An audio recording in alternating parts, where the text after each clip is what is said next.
Damn. What up, Dad? Niggas becoming. Chilling, man. Everybody good? Yeah. Man, hey, never go digging. When you go digging for records, man, if you see anybody who may appear to be a hipster, man, get out of there and wait for them to clear out, man. God, man. They gonna talk you to death?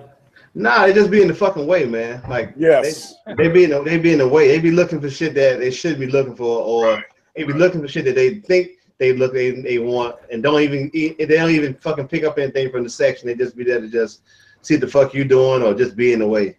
Looking at you and asking questions. That too. What are you looking for? Don't worry about it. Move. Right. When I went record digging a couple weeks ago, the lady was like, "Oh, we really like that Kurt song." The lady that was checking me out, I was like, "You have no idea." You really think I want to pick up what's this lady's name? You think I want Jane Fonda's greatest workout songs? No, my problem is. Oh, Wallace, you ain't shit. Did pick up a record and join this. She was looking at me crazy, like, "What the fuck?" All when the owners look at you and say, "Hey, you know, we got some new hip hop records in." Hey, look, I didn't come here for hip hop records, but where they at? Right. Hey, Wallace, where you at, Wallace? What up? Where you at, Wallace? Where am I at? Yeah. You said where am I at? Yeah, I see some shit behind you. I'm at the crib. Man, like you on the set of, man, Brooklyn Zoo, man. That wall, man. But you won't let me love you. Huh? Hey, did y'all hear that Eminem record? No. Nah, I don't like it. Who said that? Mental. Oh, mental. I don't even see your avatar, bro. What up? You don't like it though? I mean, nah, it ain't for me. Since the album is called Revival, it has a real kind of gospel-y, kind of introspective feel to it, but I think that's just kind of to raise hype. I think he's gonna drop a single that's kind of like in his normal zone. But this joint was delicate, brother. Is he off the juice too? Yeah. Okay. Interesting. Anything come out today? Wiz Khalifa got a new mixtape. Cameron got a mixtape. Cameron shit fire. Yeah, Cameron joint fire. Really? Mm-hmm. Believe that. I heard one track. Wow. The new Problem album is dope. It's called Selfish.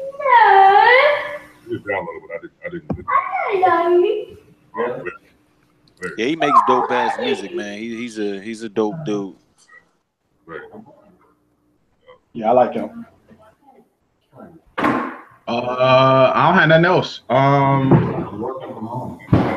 son turned me on to your mom works from home. Don't pull on that. Deuce and Sam. I heard of him. I had never heard of him. That's some dope shit. Who?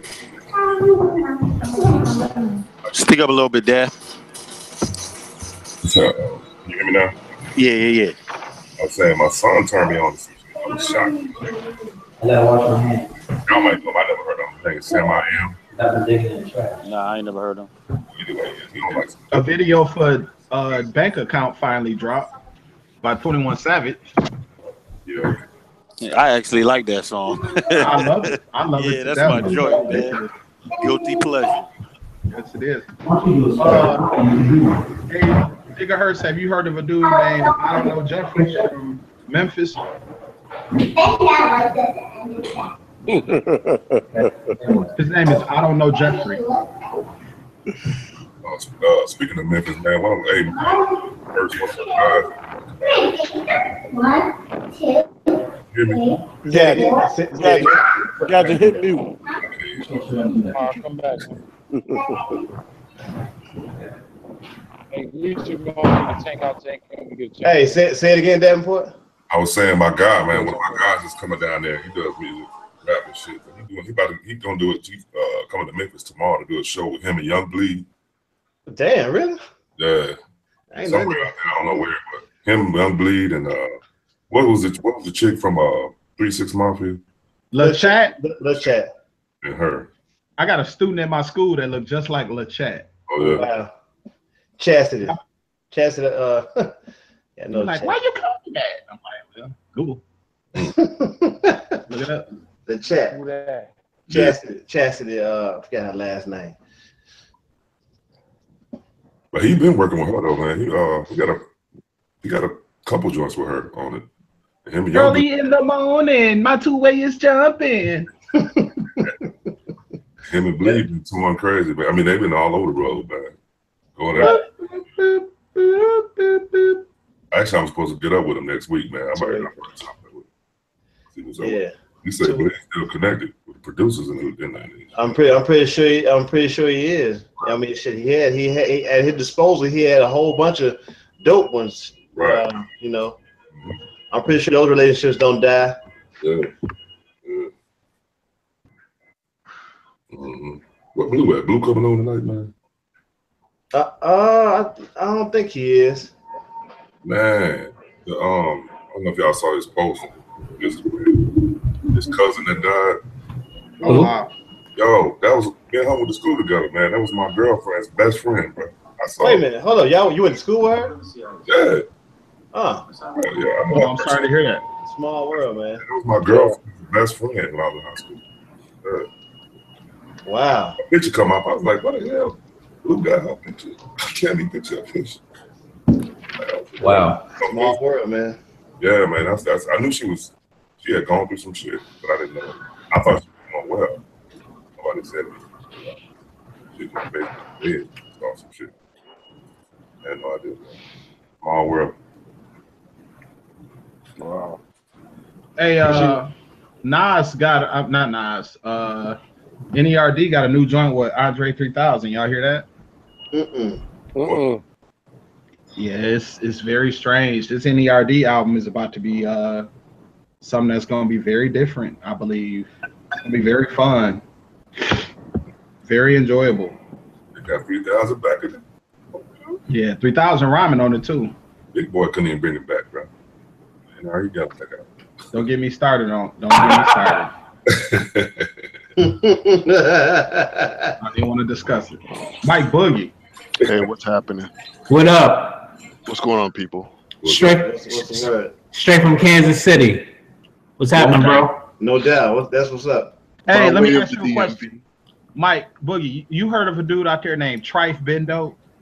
Trife Bendo. I haven't. Man, he is very sweet. I'm gonna put that in the chat if I can. Yo, he is very dope. What fucking microphone are you using? Damn. Me? No, Boogie. Is there something wrong with it? No, motherfucker, you sound like Melvin Lindsay, nigga.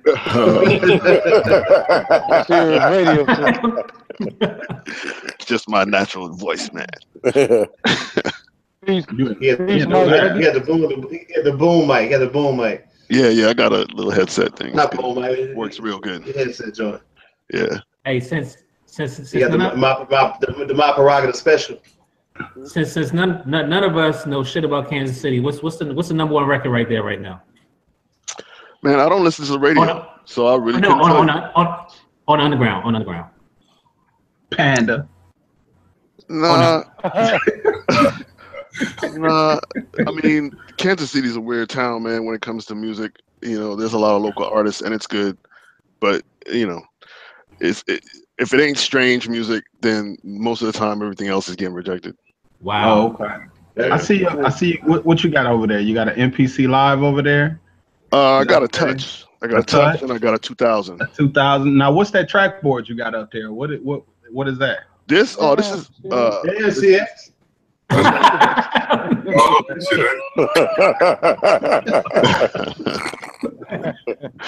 He's getting into it. It's a Behringer board just for helping him with the mix. Oh, okay. It got motorized faders? Yeah, it's got the motorized faders. They're pretty good. Okay. Yeah, they're quiet. Okay. How you liking that Touch, man? What about it? So I liking that touch. He said how you Oh, like the touch. I like it a lot, man. I'm not too happy with the 2.0 software. I tried to load that up and try to do some stuff with it, and I started running into problems with it. Or is it crashing or what? Yeah, you know what? It was crashing. It was crashing at first, and then I found out that, strangely enough, the resolution of your screen had something to do with that. What? Really? Depending on that happened to Wide Body. When was that Wide Body? Tuesday. Tuesday. It happened to him. Yeah. Hey, why body? You copped the touch? The other day. Oh, damn. Tuesday. Yeah. I had a problem with the I screen. mean, it's great to work with. It's a lot easier workflow. Of course, being with the computer, having the computer to work with, get a lot more access to being able to throw some other elements into it. But that 2.0 software just ain't work. It ain't working for me. Wow. Akai is fucking up. Why body? What made you get the? I've been using 2.0 for for a couple of months, Mm-hmm. but I don't have the touch. So I don't. Are you using Windows? Yeah. Okay, And that's your problem. That's.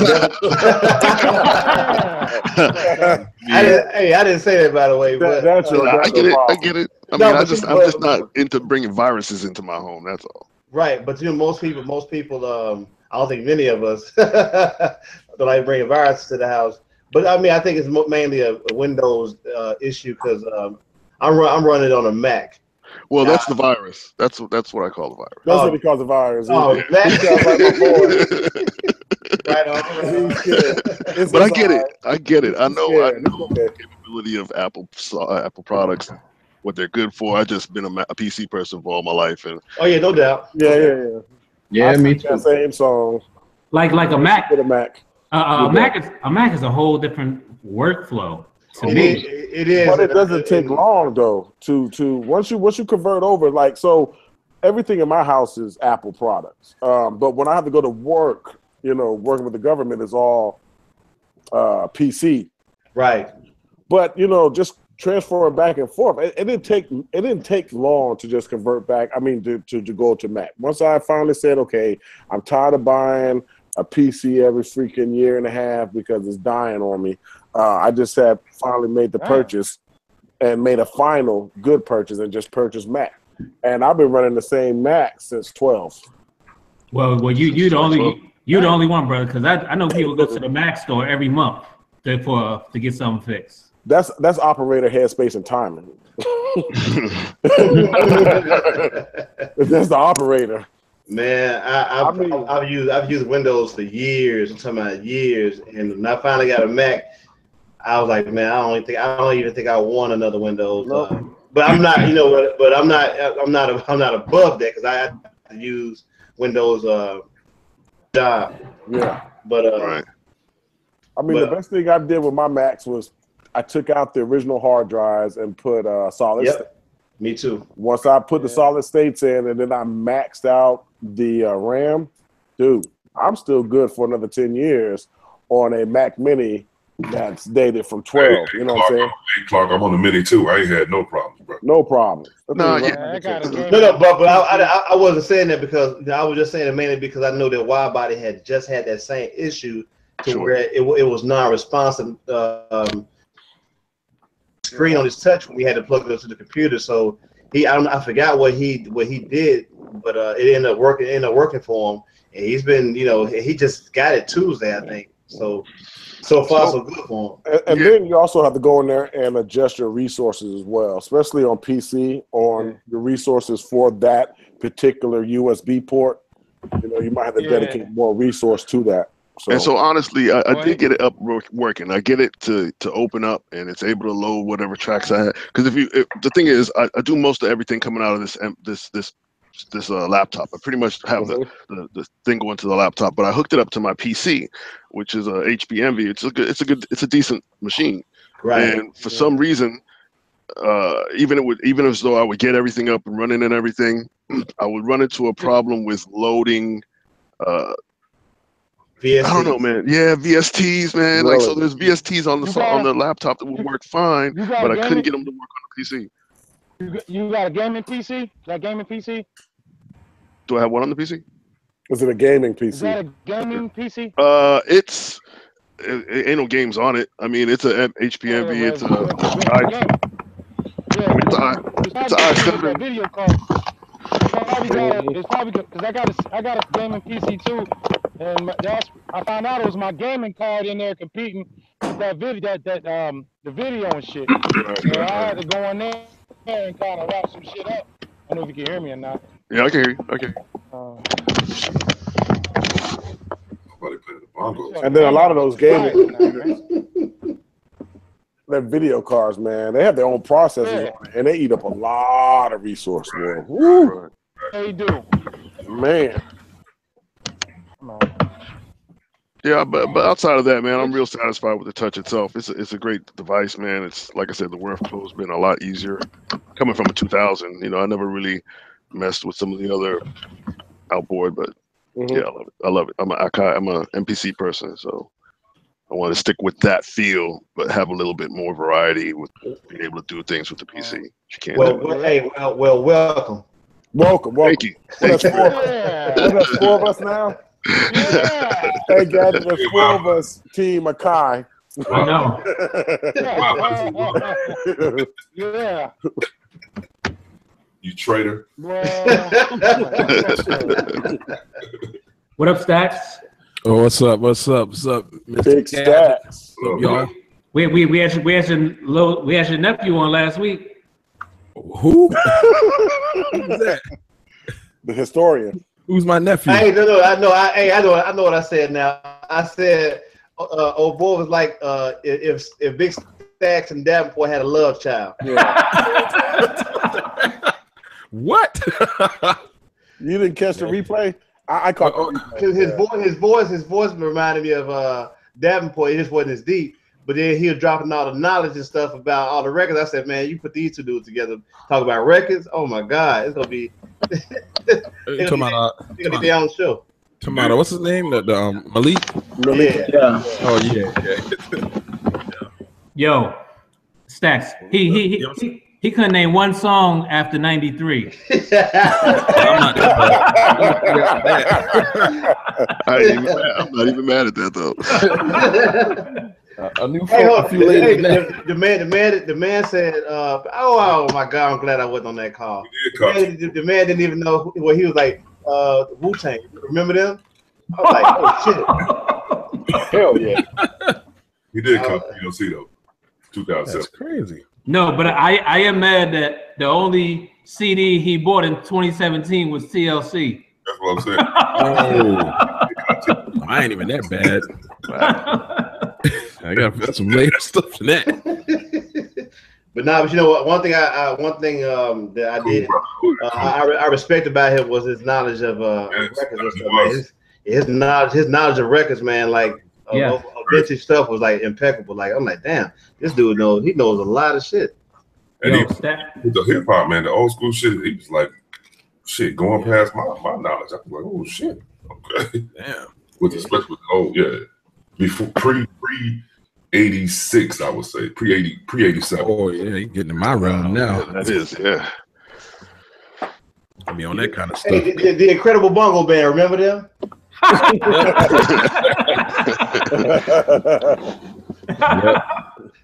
Yeah, he talked. Yeah. Wide body and gadget ain't shit, man. Oh, hey, bro. Hey, man.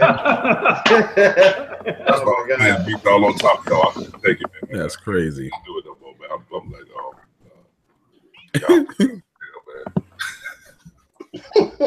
Crazy. Just grab them in the biscuits. Now.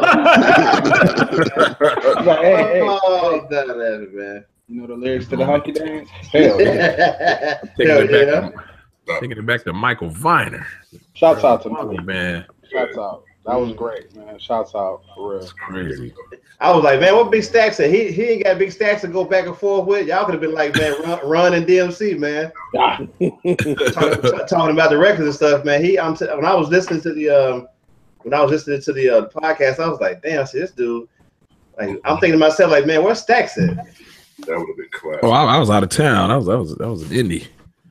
was in Indiana. Hey, how was the? I know you went shopping. Was it any records out there? No, I didn't get to go. I didn't really go because I was here a little while back. So I did some damage. I'm like, nah, I better stay off of that for a minute. Pause.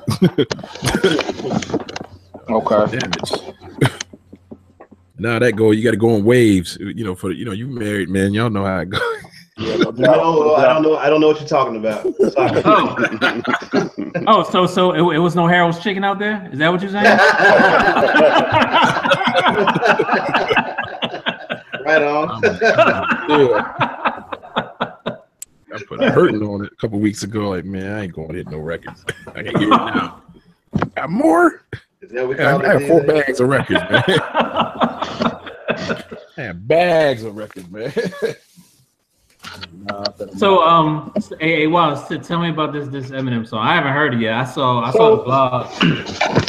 It's like to be honest with you, it sounds like a Macklemore song. Is it just him, or is he got? It's like a piano, and it's like a cut and pasted Beyonce hook about walking on water, and he's talking about life and how I'm good on the Beyonce hook. It's not perfect, and I mean, like I said, the album is called Revival. It has to be some kind of precursor to like a theme behind the album, but to be honest, I really didn't enjoy it very much at all. I heard it once and was like, I don't need to listen to this ever again in my life.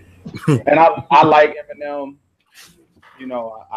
I respect his lyricism, and I know how it goes. You can't expect somebody to be who they once were. Everybody evolves and this, that, and the third, but it just wasn't for me. I don't even see it being a song that pop radio would even receive well, or it's just, and that's why I think it's a song, but it's not a quote unquote single. It's not like a single that's intended to really go far towards doing a lot of numbers, or I mean, it's gonna get a lot of buzz, it's gonna get a lot of streams just because of who it is and just because of the hype behind it, but it just wasn't something that was very entertaining to me. That's just maybe just him, or do you have like somebody like singing in the background or something? Fucking Beyonce. Oh, it was Beyonce. Oh, so it's a film. So he just threw his line in the water to see what will bite. Yeah. He might have like 20 of the songs sitting inside to put this album together, and just wants to go maybe in 2 directions. Let me throw this one out here and see what's up. Travel. You know what I'm saying? So if this one bites, okay, then I can take maybe 15 of these 20 songs and curve it in that direction of that crowd that's biting to. Or he might just come out with this Dr. Jekyll, Mr. Hyde shit where you got 2 CDs, and one is crazy, and then one is gospel. You know what I mean? Have you heard about it being like a double CD? No, I'm just speculating. I mean, I haven't even heard the song yet. I want to give a broad prediction. You are going to begin seeing people going back to putting out large quantities of music, because the way that the streaming is working, you get an album sale for 1,500 streams. So, if you listen to every song on a CD, and it's 30 songs on a CD or 30 songs on a project, like Chris Brown is about to go gold. Yeah, I saw that. When he sold physicals, his physical sales was under, I want to say 50 or 60 the first week. But he's about to go gold because of streaming. Wow. I think you're gonna start seeing projects like Big Crit. That's ridiculous. Big Crit has anybody double album look up on the desk in the kitchen dining room area where those monitors and shit are? What? Look up on Has anybody had a chance to listen to that Chris Brown album? I mean, is it 40 quality tracks? I mean, I would say it's 40 professionally done tracks. I mean, you expect that from him, you know what I'm saying? Right. Yeah, it's Chris. It's just a hodgepodge. It's not cohesive. That's the thing. That's the thing I've always had against Chris Brown, is that he's never really made like a cohesive piece of work that is like a seminal kind of thing for him. Like Usher had Confessions. D'Angelo had Brown Sugar. you know, where it's kind of cohesive. It all follows us. It follows the same vibe, but his albums are always all over the place.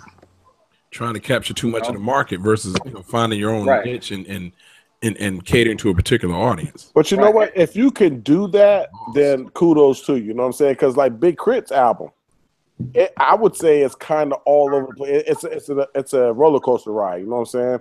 You'll get that southern trap kind of thing going, and then turn right around, and you have some boom bap kind of neo soul thing going on. So, but if you notice, the two albums are unique in that, and I think one is called the Crit Side and one is called the Justin Scott Side or something like that. Yeah. The first one is more modern trap, and the second one is more of an Outkast album to me.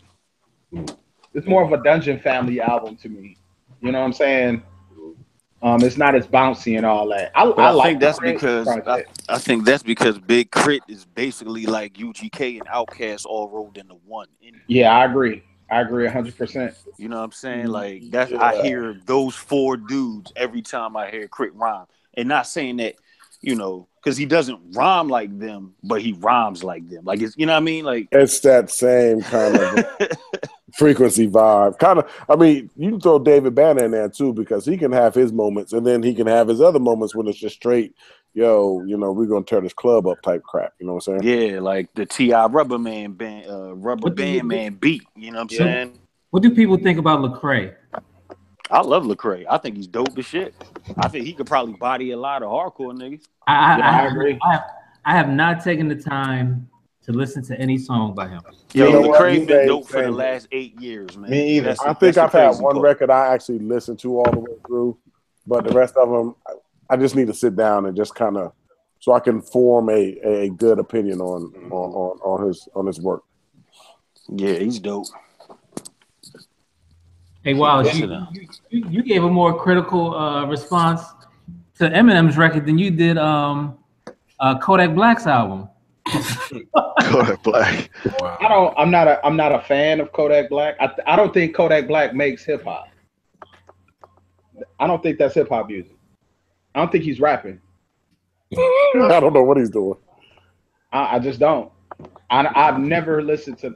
Well, no, that's not true. I listened to Kodak Black's last project on the way to work one day, and it wasn't something that was spectacular to me. I have a confession, and Boogie, don't be mad. I have never listened to a Tech Nine song ever. Why am I going to be mad about that shit? I mean, I get it. I definitely get it. I actually am not a big Tech Nine fan. Yeah, me. I didn't get him. I didn't understand. I respect the hustle. I'll tell you this about that dude. Like, number one, first off, he's actually a really cool person. Haven't had a chance to meet him, so that always helps. This dude is like a sincere, kind of down to earth person, and he's really talented. I mean, the dude, you may not like his content, you might even like his delivery, but if you listen to it, it's tight. I mean, it's really tight. Flow is crazy. Yeah, it's a crazy flow. I've never really been big on his content, but I respect the hustle, man, and the fact that the independent hustle of his, he followed the whole Insane Clown Posse matrix for how to sell merch to everybody and do your own thing. He's doing a great job of that. I respect the hustle. Right. Yeah, the hustle's crazy. Yeah. Like at one point, they were like the #2 independent label in the country behind Rhyme Sayers, I think. I mean, he was doing tours were going out of style. Like he would go do a 50-city tour every couple of months. Dude, he was doing 256 days touring. That's crazy. It's the hustle, man. He just had the hustle. Another guy that tours like that is Blueprint. Blueprint and Superstition went on a 60 city tour. Like all indie, like themselves, like went city to city. I mean, that's risky, but it paid off. Man, I don't know how much you all know about this cat Russ, but I feel like that's one of the things that I learned listening to him talk is that you don't have to sell out arenas to make money or actually have a fan base. You know what I'm saying? As long as you are doing shows in places where your fan bases can get to, and you're getting music out there. That dude was putting like a song a day out for 3 years. Wow. I think just a people lot might of take material. Russ more seriously if he stopped sounding like a bitter bitch all the time. He sounds like a horribly bitter bitch, but you get it though. Yeah, like he does have knowledge, but damn, he sounds bitter, man. Yeah.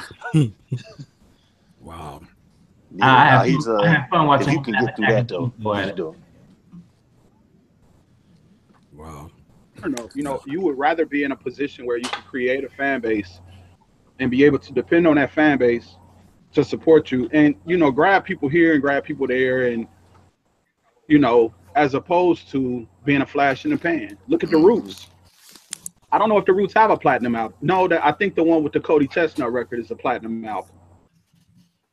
I think, but they can tour the world for the rest of their lives. Yeah. Right. You know, and then they got the best job in fucking television. Yep. One of. Yep. I'd agree. Yo, like it's artists from the 90s better get their fucking money now, because niggas is not going out to the club to see them at 50 and 60. No, but they're selling out shows in Europe. Mm-hmm. And they have hip hop. But how many times a year is that? Dude, you know what? It's so hard to keep up with what's going on because there's a whole day. I mean, they had the Hemp Fest, which was or they call it Kemp Fest, which was in July, right before I left Germany, and that was in Czech. And from OC to Lars Professor, these guys were out there for 5 days. It was like a Lollapalooza / freaking whatever you want to call it out there in Czech. So they're going to Munich. They're in Frankfurt. They're in Berlin. Primo. I see Pete Rock. All these guys are traveling Europe. They're in England, Amsterdam.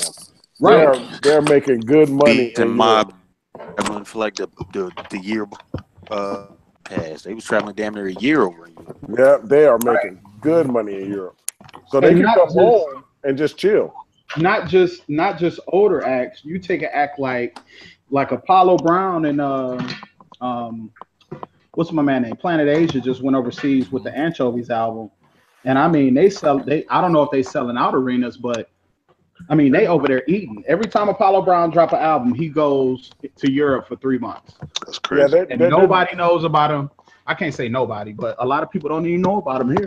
They're doing smaller venues, but yet they're doing smaller venues in large cities. So they're in Amsterdam, they're in Madrid. They're all over the place. It's just hard keeping up with where they're at because it's always underground kind of thing going on the TV. Because to be honest with you, Europeans is in the EDM. Yep. That's their joint over there, boy. I don't care where you go, it's EDM. So how are these hip hop acts making so much headway? But it's always been like that in Europe. I mean, black acts have always been very popular. Europe and Asia. Yeah, that's just how it's always been. Dude, I mean, just digging in Europe, throughout Europe. Every time I travel, I dig somewhere, and I always ask those that spoke English halfway pretty decent in the record stores because you'll catch a lot of acts. You'll find a lot of records that was written, produced, and released only in Europe. And they're black acts from the States. But they were just doing music that was hot during that time frame, but doing it real big in Europe. Yeah. So it was crazy. So you had disco era, you had the whole synth, pop, funk type of shit in the 80s, and there was just I go in the record store, these things are like 2, 3, 4 fucking euro. And I've never heard of these groups before. You know what I'm saying? Now, it's a lot of cookie cutter kind of crap, but you'll get lucky sometimes and find a real good piece of work, and you're like, man, who the hell are these guys? Hey, man, since you were over there, how popular are the 5 hours? Is it the 4 hours, the 5 hours? You know the group? You know the group I'm talking about? No. 5 hours. They did a record with Premier. Dude, like I said, they listening to everything that pop radio is listening to here. You turn on their radio there, they listen to the same shit. It's all you got to actually get into the community and become infused to learn. Hey, yo, such and such, Smith and Wesson is going to be here tonight. You're like, what? And then such and such is going to be here. You know what I'm saying? So they EDM and whatever is popular over here, they listen to it. And that damn, what was that one reggaeton song? If I hear it one more time, I can choke someone. That's the name of it? No. Yeah, that's what it said. What's the name of that reggaeton song, man? Despacito. Oh man. Every freaking German radio station was playing that on the hour, every half hour, every song. Oh my God. Yeah. So it's underground over there, but they do real big on promoting, certain acts. So I was surprised when I run into some, a little record store and they're like, yo, blah, blah, blah. We got this, we got that, such and such is coming here. I'm like, yo, because it's not publicized. Yo, Clark, where are you? Now I am up in Pierce County, Washington State, right outside of Joint Base Lewis McChord. Okay. And a city called Puyallup. Okay. Yeah. Waiting on my household goods to get here on the 15th. Okay. So I can set my studio back up. Sleep in my own. Where were you at before that? I was in Vilseck, Germany, in the Oberpfalz. Okay. Yeah. I spent 2 years of my life in Germany, bro. I know. Yeah. So basically, 90s hip hop acts got to do a Nina Simone and just go overseas and make their money. Yes. Yeah, man. So they're not doing it. They're doing okay here in the States, but over there, oh my God, dude. Brother, there's this spot in Regensburg I used to go to. It's called Heads. Pause. But it was it was cliche, whatever. It was a little hip hop shop. They sold sneakers. They had a little studio downstairs. Germans on it. But my man in there, Yurli, he had a tattoo on his calf of Sean Price. Wow.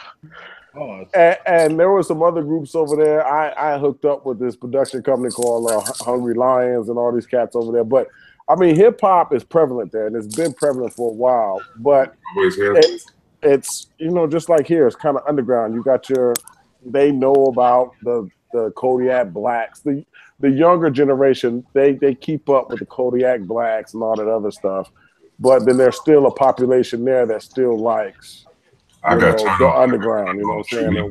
In Germany. Yeah. I heard my first Rakim song when I was in Germany. Living in Germany. Changed my life.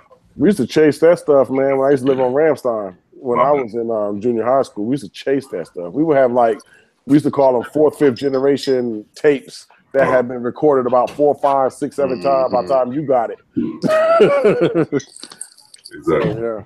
And J. Rue the Damager is a promoter in Germany. He lives over there now. He lives in Amsterdam. He's in the Netherlands. Oh, Amsterdam, okay, yeah. Yeah, he's in Amsterdam. Crazy. But it's like, it's not just Europe though. Like I've been to 45 countries and 5 continents. Yeah. So it's Asia, it's Germany, it's Africa, it's South America. Like hip hop is everywhere, and it's not just old 90s. Hold on. Did you see how Africa did Omarion? That's his fault. Oh, is it his fault, basically, or was it the promoter? That was his fault. He didn't do the press. What? For those just tuning in, what happened? He went over there to do a show. He skipped the presser, and he had 3 people show up at his concert. I mean, it was like 5. But I mean, it really is a Omarion. So who really gonna come out and see that anyway? And pay. I don't know. Omarion did have some hits though. Yeah, but then when you look at the venue that they got for him, it was like a stadium. It was a stadium. He wasn't going to be able to sell that out regardless. Yeah. But damn, but 3 people? Yeah, 5, man, 5. Got more rollers than that. It was his promoters. Wow. And the motherfucker that took the Instagram picture. Right. So is this safe to say that it was just him and his entourage? This is his entourage. Yeah. No, hell no. It's everybody. Yeah, he has some decent records to play in the club, but I mean, it's Omarion. Come on, man. Yeah, I mean, his catalog wouldn't be that deep, would it? I'm surprised he even got booked for that show. I don't know though, but I think we saying that from our point of view. he had a fan base. Like, yo, him, Bow Wow, and the rest of them niggas, they toured like 4 years in a row and sold them bitches out. Like, yo, them niggas had songs. But that was the Chitlin. That was the Chitlin circuit, and that was over here. So I don't know how he did it in overseas. I don't know. At that time, them dudes were international heartthrobs. Exactly. Man. Y'all. I think y'all forgetting. Like, to be honest. They was touring with Chris, and I'm like, yeah, man. But that was back during the Scream tour. Like, that's what I'm saying. Chicks then forgot about Immature. They forgot about all of them. And their fan base grew up. It grew up, exactly. And they're listening to Kendrick now. Or they're listening to Moonchild or some shit. You know what I'm saying? Kids ain't got time. They ain't got time for that. So who the hell is Moonchild? What? Word? Yeah. Hey, brother, do your homework. Moonchild. Hey, you'll soon. Hey, cease and desist, Black Mav Taylor. You'll soon see. I don't know what the fuck it is either. Yeah, my bad. Man, I'm sorry. I've been busy. Y'all. They'll be here. They'll be here December 11th, man. I gotta get like VIP. Because I know Rhapsody in love with Moonchild. Because shit, she don't sample. Well, no, they didn't even sample that. They only chopped up one song, but didn't they play live on her new album? Nah.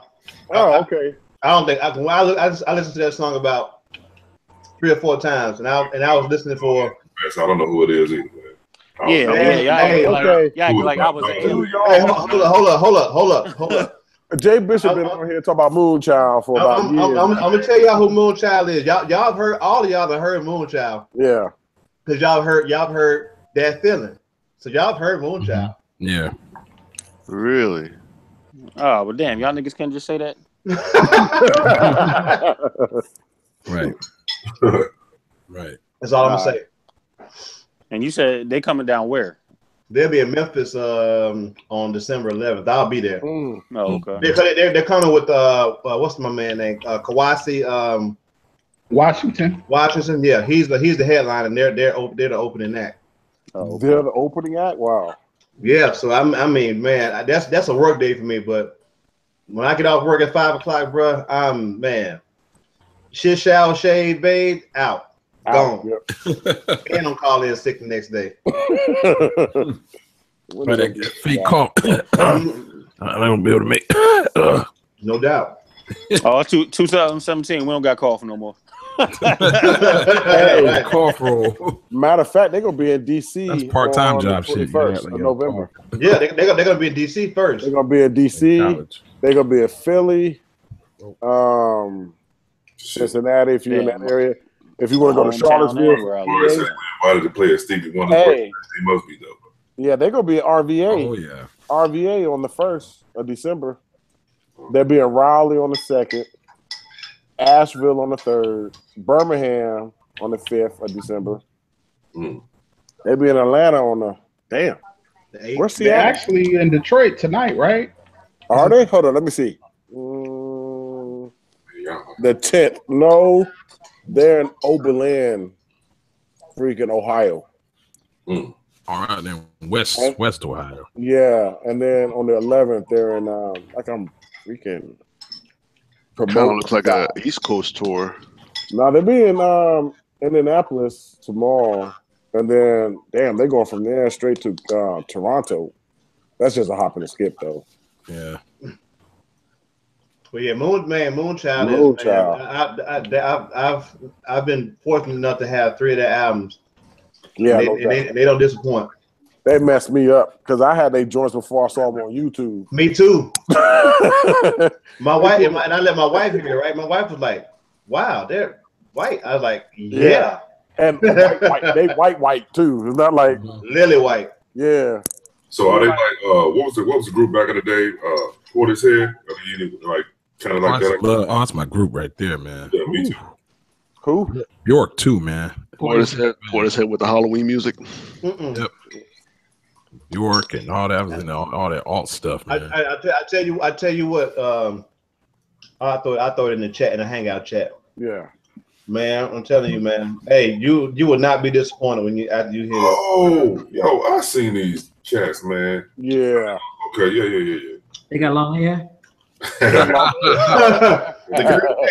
the girl do.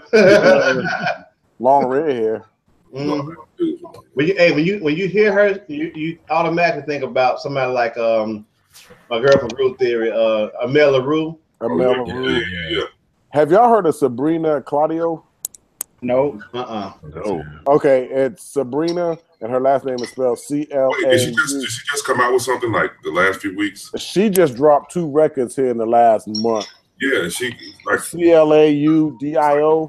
R&B almost, right? I think somebody in the group. I think somebody put us on to that like a couple of weeks ago. I want to say. Yeah, take your time. Hey, just put that on the phone and listen to it all the way through. It's a good listen. Her and Illy Ingram. Or Eli Ingram. I think it's Illy because it's a female. E-I-L-L-I Ingram. Illy. Yo, what happened to all those Japanese DJs they used to work with, like hip hop, like DJ was DJ Crush from Japan? What about Honda? Yeah. Honda. Matsu, what up? Mitsuo? They kind of went the way of like Raucous Records, though. You know what I'm saying? Yeah. The backpack. Honda was. I used to buy every record from DJ Honda. I had all the Honda. That was just 2. It was only 2. No, it was Traveling Man. He put out No, I'm talking about full albums. Yeah. It was only 2. Yeah. I think Honda put out a whole album too, didn't he? Yeah, he put out 2. Yeah, 2 actual real albums. Yeah, real bar-coded albums. Yeah. Smith said barcoded album. Yeah. I mean, when you had to go into the store and wait in line. You're waiting on Tuesday release day. Yeah, exactly. The release list. I used to work at Tower Records. Oh man, that story you posted, what was it, yesterday?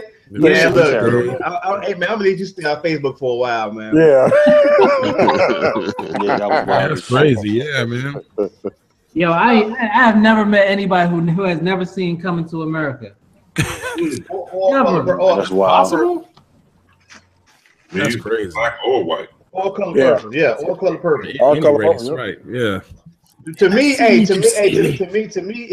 you're black, if you're black and you haven't seen Coming to America or Color Purple or Harlem Nights, you need your car.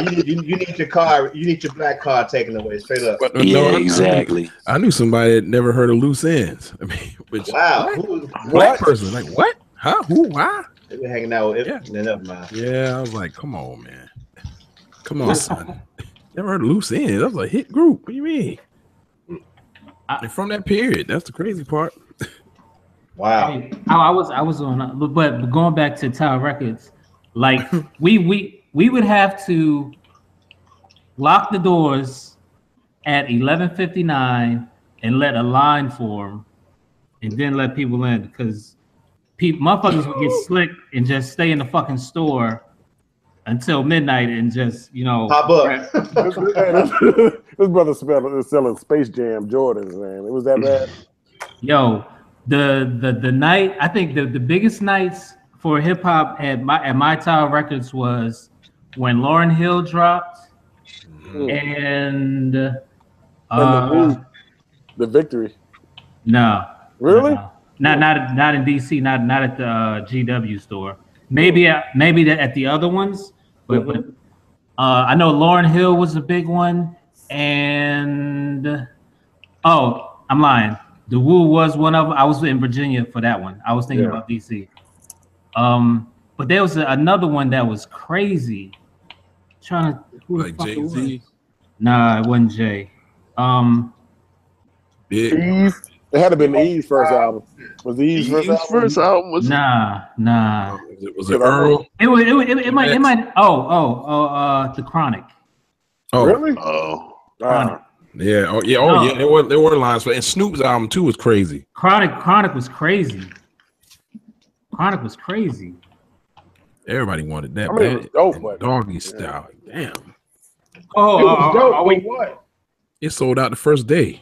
Hold on, is somebody bad mouthing the Chronic? I'm not bad mouthing it, but I ain't gonna stand in line for it. And even if I go back in time now, I wouldn't have stood in line for it. It was dope. No. That was weird. The Chronic changed a lot. Shots fired. I'm shooting back. Trigger. It was dope. I'm not taking. Hey, look, brother. I'm not taking nothing from it. It was a dope album, but I wouldn't stand in line for it.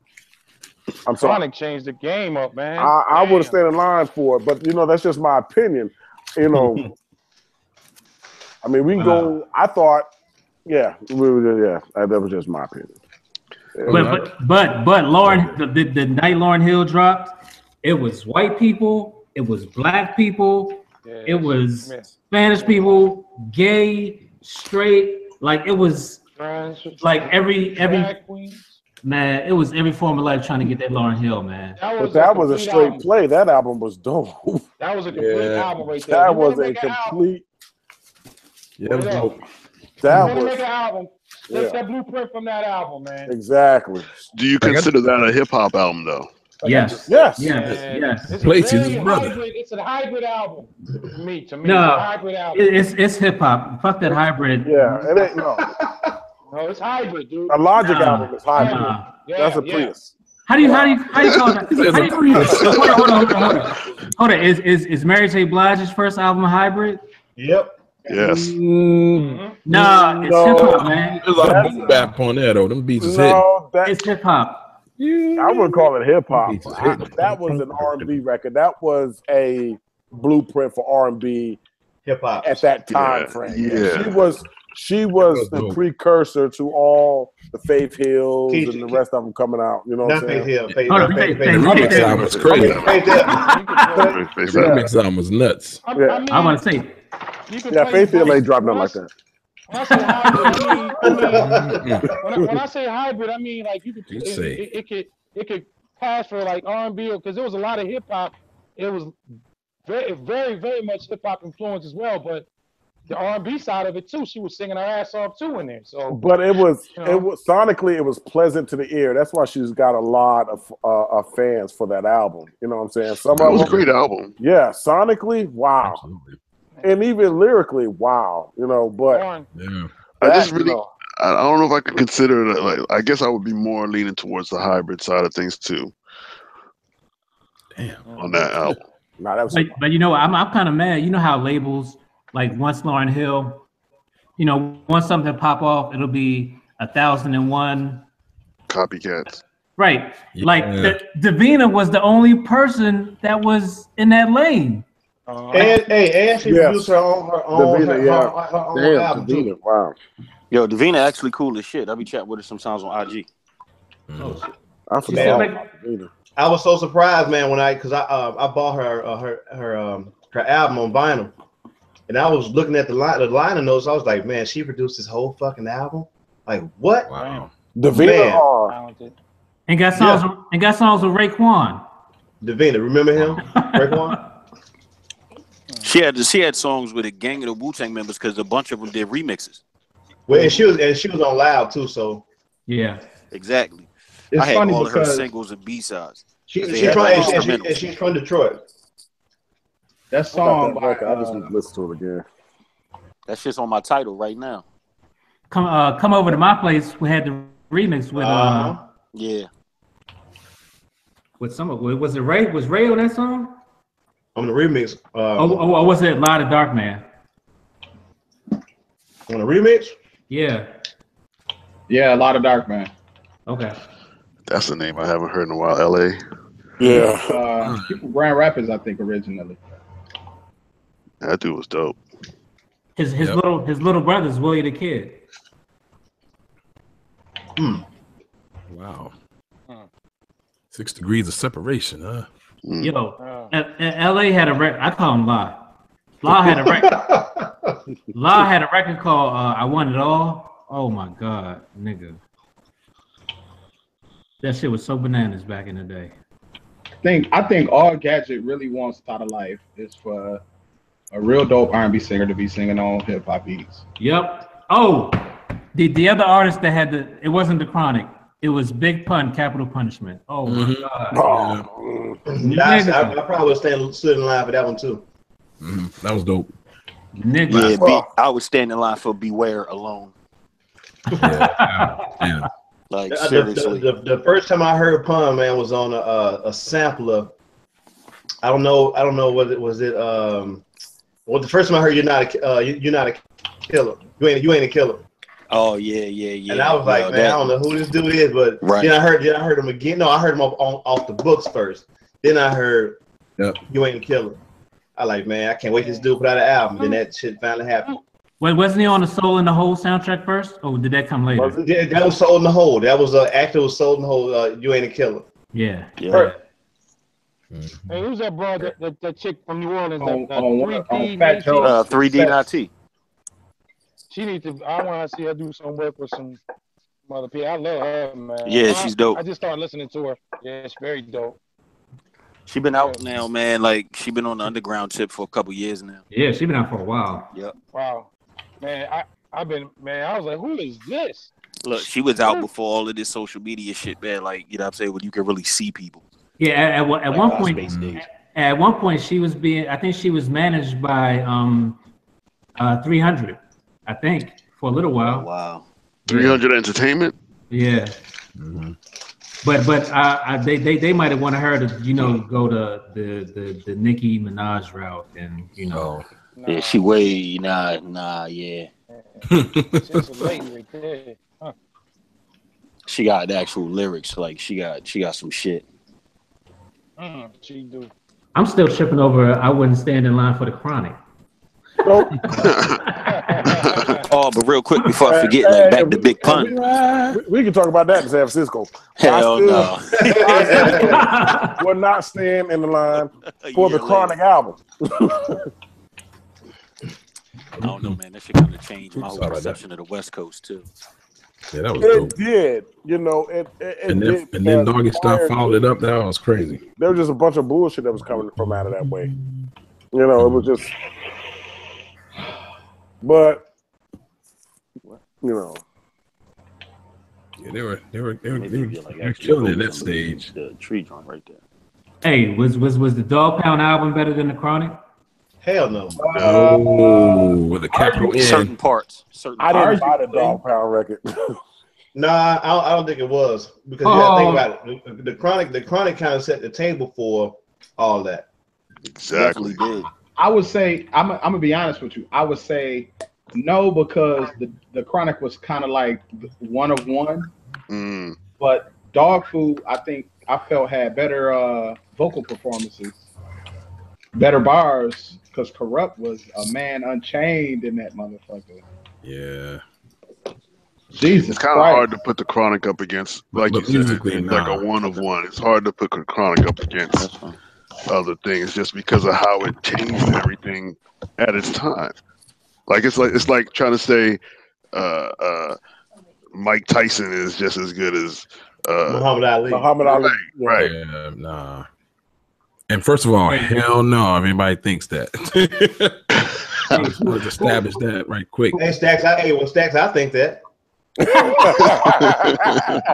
Well, again, I reiterate. I'm lying. I love Mike Tyson, man. All them stiffs he beat the end of his career, man. Come on, beat all them stiffs, man. Who did it better, LA, or New York? Come on, now. New York. Yeah. Killed that beat. I think Mobb Deep and Tragedy Gaddafi killed that beat, man. No. But, that Marley killed that. That beat was crazy.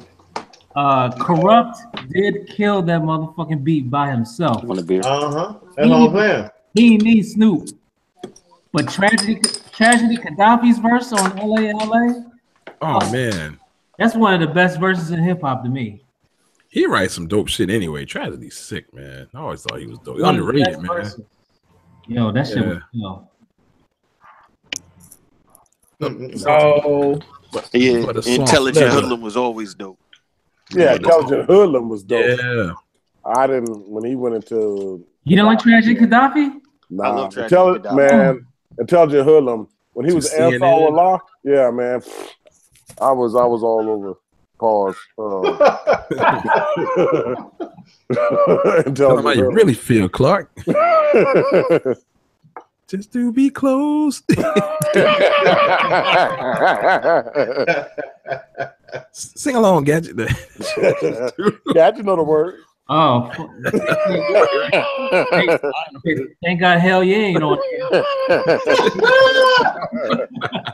Oh, I gotta get out of here. He go through the whole song. Matter of fact, let me give him the link. since we all give in a given mood tonight. Boy. Oh man, he's still getting that doggone. He's still getting that ass cap money though. I can't laugh that hard. Shit. That's what he answered the door with soup and just get a check. That catalog. To my Lionel, that catalog. He just answered the mailbox with some slippers on and rolled. Oh, Lionel Richie. Another $100,000. Nothing. Are we talking about Lionel Richie? Yeah, his catalog money. Hold on. His ass cap money, crazy. Yeah. Nah, for real, Lionel Richie got hits though. Lionel Richie, man, take him 2 fingers full of activator, run through his hair, put that house roll on, mailbox, Scooby Doo's, man, and do a little foxtrot to the mailbox. Yeah, this nigga Hirsch said 2 fingers. Burt Bacharach, all them cats just go to the mailbox. Oh yeah, Burt Bacharach. David Porter. Man, Burt Bacharach will be collecting checks even while his funeral going on. Yeah, right. It's a state to be getting checks. Hey, Norman Connors will thank you. checks forever. Yeah, him too. Yeah, a lot of Norman Connors produced. Whenever I see like an off-ball album and I see Norman Connors on the back, must keep. Yep. I get everything Norman Connors does. Yeah, no doubt. Shoot, Lamont one song will do it for you, man, and that's Starship. Starship, yeah. Hey, Starship made it to where you saw a Norman Connors record. Exactly. Yep. Lamont Dozier, that's another one getting paid. Lamont Dozier. You think about Trife Life on the Mob joint on the Mob album. Mm-hmm. When you just see that beat, I'm like, man, I don't even think I could have did that beat. Smokey, it's another one. Smokey. Leon Silver's gonna be collecting checks for the rest of his life. I can't get every Smokey Robinson album. Paul McCartney, no, but his pen is crazy. No, but his pen game is nuts. Smokey out of 70, about 78. Nah. No, but his pen game. You said Smokey after 78? After 78, nah. You know that's disco era there. No, but his pen was just lucrative. We talking about records. We ain't talking about pens. I'm talking about ass cap money. That's what I'm talking about. Publishing credits.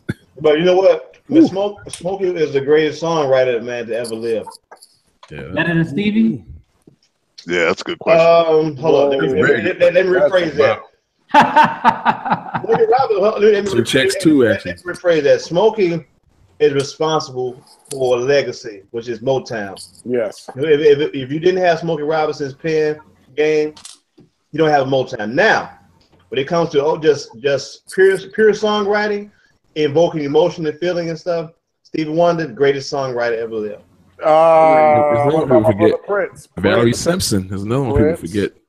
Yeah, Prince is another one. A lot of people forget about the stuff Prince wrote. Yeah, Babyface too. I had to throw him in there too. He's very. Yeah, Jamari good with Gambler Huff. Hell yeah.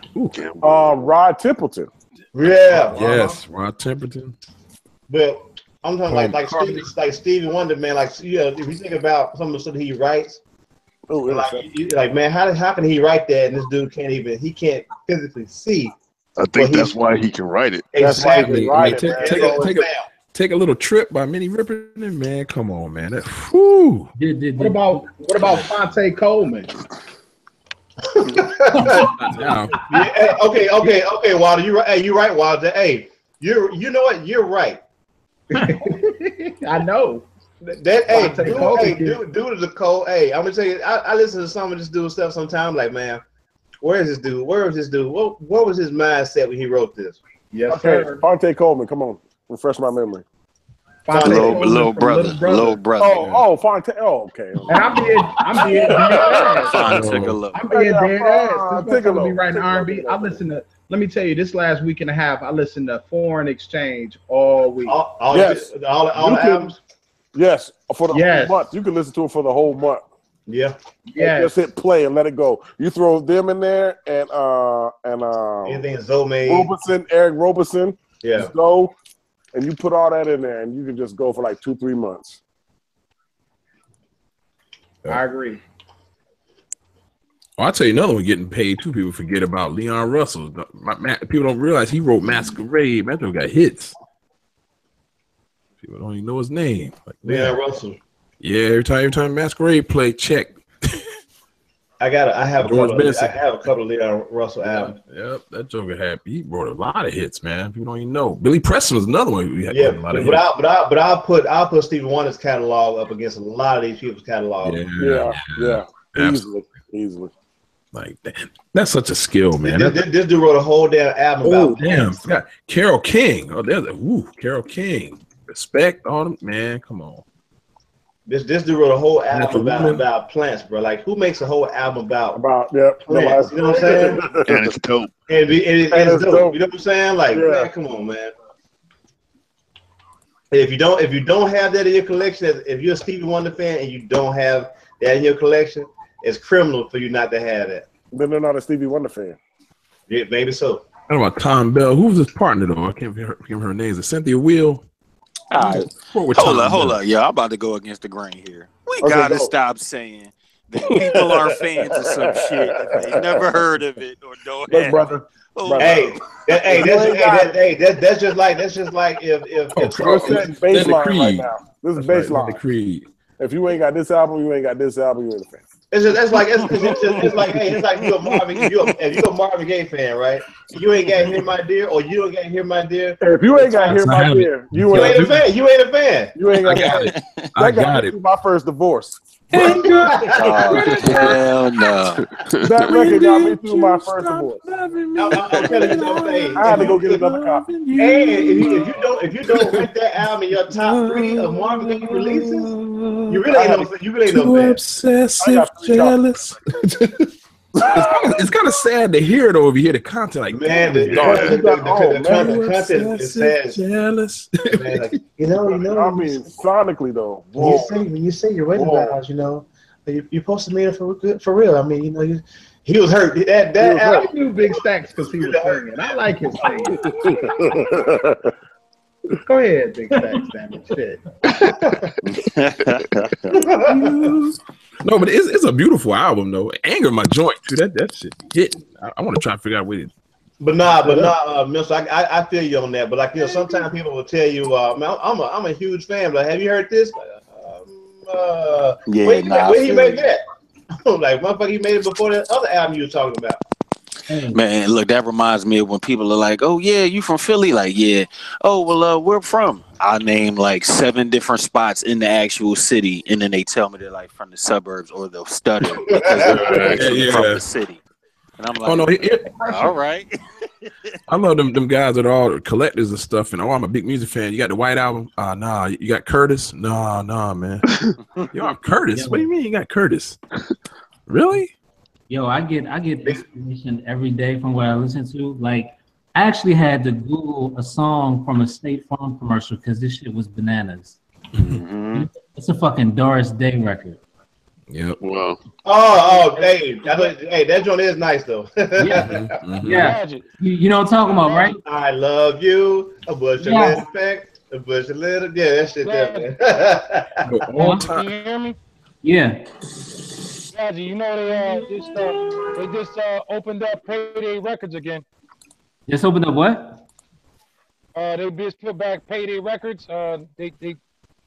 They opened up Payday Records. It was a record label from the 90s.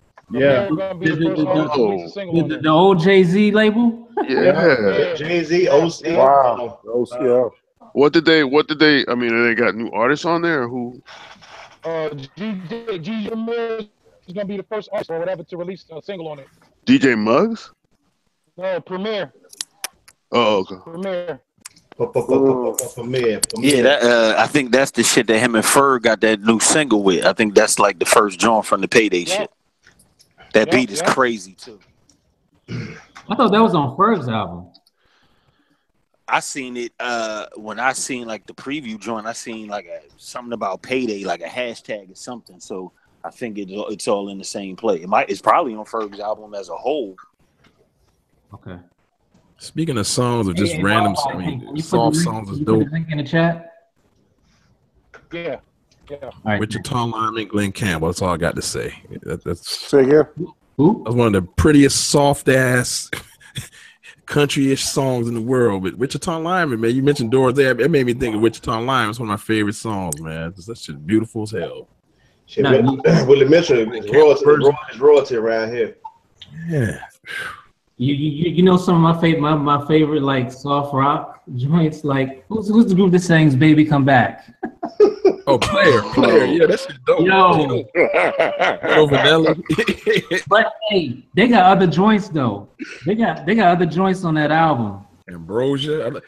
You're the only woman. Oh man, shit. Todd Rundgren. That's Foreigner. Todd Rundgren. No. Oh yeah, hello, it's me. Come on, man. I sing along with that shit. Oh, what's the motherfucker that sang "Ain't Nothing Gonna Take My Stride"? What's his name? Oh, Matthew Wilder. That's Matthew Wilder. Yeah. Yeah, Gadget. This your Spotify? That's his playlist. Nah, I do have Ambrosia and Player on my playlist though. You're the only one. That's my shit, man. I had that 45 as a kid. But a lot of them hair bands back then, man. They had actually good songs, man. And Urgent, everybody knew, but I know y'all loved Urgent, man, from that era. Foreigner, come on, man. Utopia. Yo, there's a version. There's a version of How Much I Feel on Spotify. Oh, with the drum break. That's my song, man. Why you name that, man? On all that soft shit I love, man. Your Stacks getting emotional. Cat could sing his ass off. Hey, man, Stacks better black out his icon, man. His Say love all that soft shit. Some pretty shit, man. David Pack, that motherfucker can sing, boy. The lead singer for Ambrosia, that motherfucker sound like a brother, man. Stacks over there tearing up, like, man, what's the clean that? We bring it back to memories, man. Hey, Stacks, what's wrong with you, man? You all right? That's a lot of that shit, man. Yeah, we were the whitest black dudes in the neighborhood, man. They used to laugh at what we listened to, man. My brother's in the punk and shit. Have me listen to that. Hey, you don't love more than that. You don't love more than Davenport, man. Weird, man. B-52s, all that shit. Look, back in the day, South Street and Philly, man, that was nothing but punk rock area down there. So they could win the white trash, all kind of shit. Listen, Dead Kennedys. Yep. Police. I never listened to Journey, but I love Phil Collins as a solo artist. Oh, Genesis, you mean? You mean Genesis? Genesis, yeah. Genesis is dope too. Genesis is dope. Their early stuff. Yeah, man. Yes, Yes' shit was dope. I mean, man. Oh yes, yeah. Yes, bananas. Whoever said Toto in the chat, yes. Yes, sir. Yeah, Toto had some shit too. Hey man, hey, y'all gonna make Stacks so emotional. Y'all need to chill out. Oh, you forgot about Alan Parsons' project, Riding the Sky. No, I didn't forget about Alan Parsons. Hey, you find them in the Euro bin everywhere. Time in a dollar bin. Your mind. You can find 5 Alan Parsons project albums. Hey, I mean, right back to back. You can find that whole catalog in the Euro bin. That album, Riding the Sky is a song though. I see instant replay everywhere I go digging. You pick it up? Sometimes. I got I got 3 copies of it already. I'm like, all that shit, man. Style Council, big man. No, but you know what? No matter where I go, man. If I see, I love Minnie Riperton so much. If I see a Minnie Riperton album, although I might have 2 or 3 copies, I still go get another. I still pick that one up. That's a good question. Like what album do y'all go out there and if you see it, you know you got it, you still pick it up? Sade. Any Michael Jackson album, any Prince album, any Sade record, I grab it. Yo, you know what's funny, man? For me, it's Anita Baker. Any Willie Hutch album, I'll get. Like if I see Willie Hutch, I'll just grab it. Pause. Absolutely. Man, I got like 10 copies of West Side Story. Oh wow. Yo, West Side Story is the truth. I'm not sure why specifically that album, but I guess it just brings something back to me. Like, you know how I used to play it every year when you're a kid on TV? You used to watch the Jets and the fucking Sharks go at it. It just has memories for me. That's almost like Hair. The about Bro, I did. Yeah, West I got like Side 9 Story in different high copies school of Hair. in the play. Bunch of versions. I got a joint I did a few months ago. Here you go, Gadget. The original Broadway production soundtrack of Hair. There you go with the Toto. Oh, word. Oh hell yeah. Oh, that shit. Hey, I got a West Side German Story is one of the copy greatest joints ever. of Uncle I Tom's agree, Cabin. bro. Got the Corey Harmon here. I wear my sunglasses. I don't know about that, man. Sunglasses at night, man. I'm enjoying. I like that. What about what's the chick that used to be in Dancing Starship? Oh, Grace Slick, yeah. Grace Slick. No. The other wasn't it another girl in the group that went solo? Oh, are you thinking about Fleetwood Mac? Oh yeah, McVie. Her last name was McVie. Oh, Christine McVeigh, yeah. Yeah, her shit was tight. Yeah. Well, actually, I got Belladonna over there, man. Stevie Nicks, you know that, man. That's a good album, man. Hey man, let's get Malik X in here, man.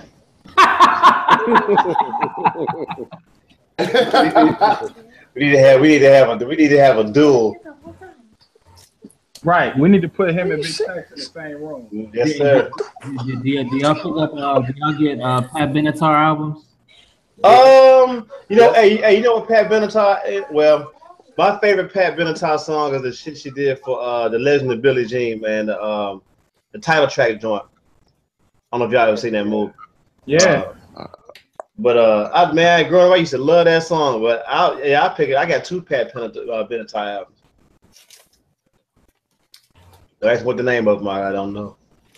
Sounds cool about y'all, man. You got diverse taste, man. It's into everything, right? Yeah, man. That's what's up, man. It's a different type of music. Right. I mean, too many fucking, oh, why you listen to that white boy shit? Because it's good. That's why. Hey, I'm gonna tell you, in the 80s, man, I used to watch so much MTV. Like, I knew all the Motley Crue songs, all the Van Halens. Oh, yeah. Man. Oh, yeah. And that's just Motley Crue, man. Dude, I used to, man. I thought David Lee Roth was my guy. Yeah, Van Halen was the shit. When I first saw Jump, I was like, Jump, yep. Who's this dude? That shit was dope. Entertainer, man. So, entertainer, man. Hey, but back then there wasn't a whole bunch of choice, so we had to like that shit. Yeah, I mean, you had choices, but in terms of visually, you didn't have a choice. But like, you know, your mom, they still had record collections and stuff like that. And Corey Hart. I passed by that album. Is this something on that record? Yeah, well, Sunglasses at Night. That was just the song, man. Oh yeah, okay. That was the song. Stacks. You know what? Never mind. I'm not even gonna say it. I'm in everything, man. I'm gonna pull out the Devo albums next, all the punk, the Clash, and all that shit. That's what. Man, I sat up with my wife the other day and watched the video to Whip It. And that was nothing but coke, man. That was pure cocaine. That was the 80s, though. That was early 80s. Yes. You talking about Whip It by the Barcade? No, nah, bro. By Devo. Problem called along. Whip it. Hey, that joint in Safety Dance. I love Safety Dance too. Yeah, Safety Dance. Yeah, all Safety Dance. Yeah. You can dance if you want. Yeah. And Men at Work was dope. Yeah, Men at Work was dope. That was my group, man. Men at Work was dope. What about 99 Red Balloons? I like the German version. Yeah, the German version is better. Yeah, Jamar Mac. Take on Me. That was my shit too. The video sold it for me, man. Like the video was so dope. Yeah. Freaking Duran, Tears for Fears. With or without you, you too. That was my shit. Yo, too. I used to love the Reflex by Duran. Yes. Oh. No, hold up. The Reflex, was that Duran? Yeah, it was. Yes, I was thinking Relax. Relax was by who? Relax. Frankie Goes to Hollywood. Yeah. Frankie Hollywood. Frankie Goes to Hollywood. But you know who the dope is, man? Culture Club. Yeah, those was tight. Oh, listen hold to on. that. Culture Club, and Wham. Yeah. Yeah, nah, I can't front on George. You can't front on George, man. Wait a minute, hold up. No, Can't front on George. Culture Club is doper than Wham. Hey, Gadget been holding that one for a He been minute. You wanted to pull the Wham out. And wham! Hey, RTO in. I can't even see his face. I know he is somewhere. Everybody, hey, you can't tell me that Wham album wasn't a classic. The Careless Whisper joint too. The Careless Whisper. Wake Me Up Before You Go, and the Careless Whisper. Careless Whisper. Come on. What was I actually heard a Brian McKnight version of Careless Whisper. What's the name of that? We do remember them, brother. Hey, does it change your opinion knowing he was writing those songs for men? He getting like hell yeah now. Why? Hell yeah. Hell yeah. Y'all remember Wu-Tang? Hey, why better remember Wu-Tang? Well, he was acting like that was a newfound group or something. That's crazy. Hey man, y'all. Hey man. You know what, man? I'm ecstatic I wasn't on Friday. I like, man. I couldn't even, man. I couldn't even stay on the call. I had to just hang up. Yo, that last week was so funny because I started late. Like I didn't send the invites until like 8, 9. Y'all were kind of late, yeah, because I was checking out for y'all. That Davenport was the first one on, and then Wirebite. I was like, oh, this is gonna be a slow night. So I just put the link in the chat. Lo and behold, hey sister, peace and blessings. Hey. What's up, that Bless? How you doing, Queen? That Bless? Bless girl went to DEFCON 5 when he asked for a government. Yeah. The witness protection. Yeah, she hanging out with Sammy the Bull. They'll never find me here. She must have gave him. Oh, never mind. Yeah, cool out. That was funny. Hey, what about that Simply Red joint, man? From the 80s? Which one? Well, which record though? Come on now, holding back the years. Okay, man. but I mean, the other records. Yeah, he had more than one of them joints though. Yeah, he had more than one records, but he Simply Red, and what was that? Cat Howard. He did that joint. Oh man. All right, pass. I'm gonna have to think about that. I know you're not talking about Howard Hewitt. So no, not Howard Hewitt.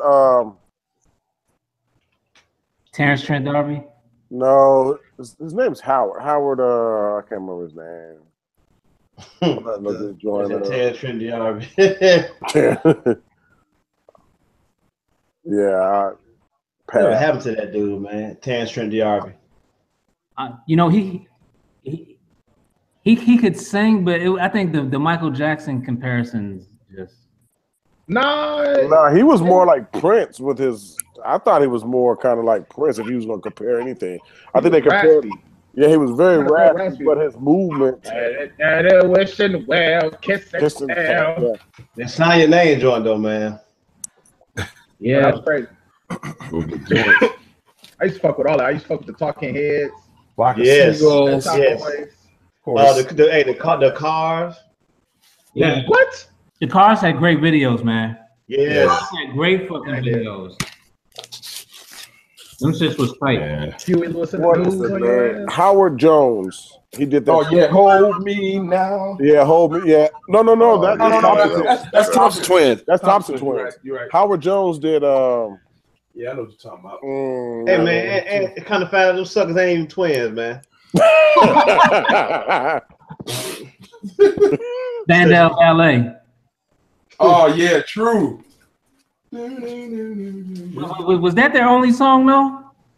Who? But they had another one. They had a follow-up. Howard Jones had "What Is Love." What Yeah, is yeah. love? Yeah. Don't Howard hurt me. Jones. They didn't have shit on Colonel Abrams. She took it way back. Colonel Abrams. Damn it.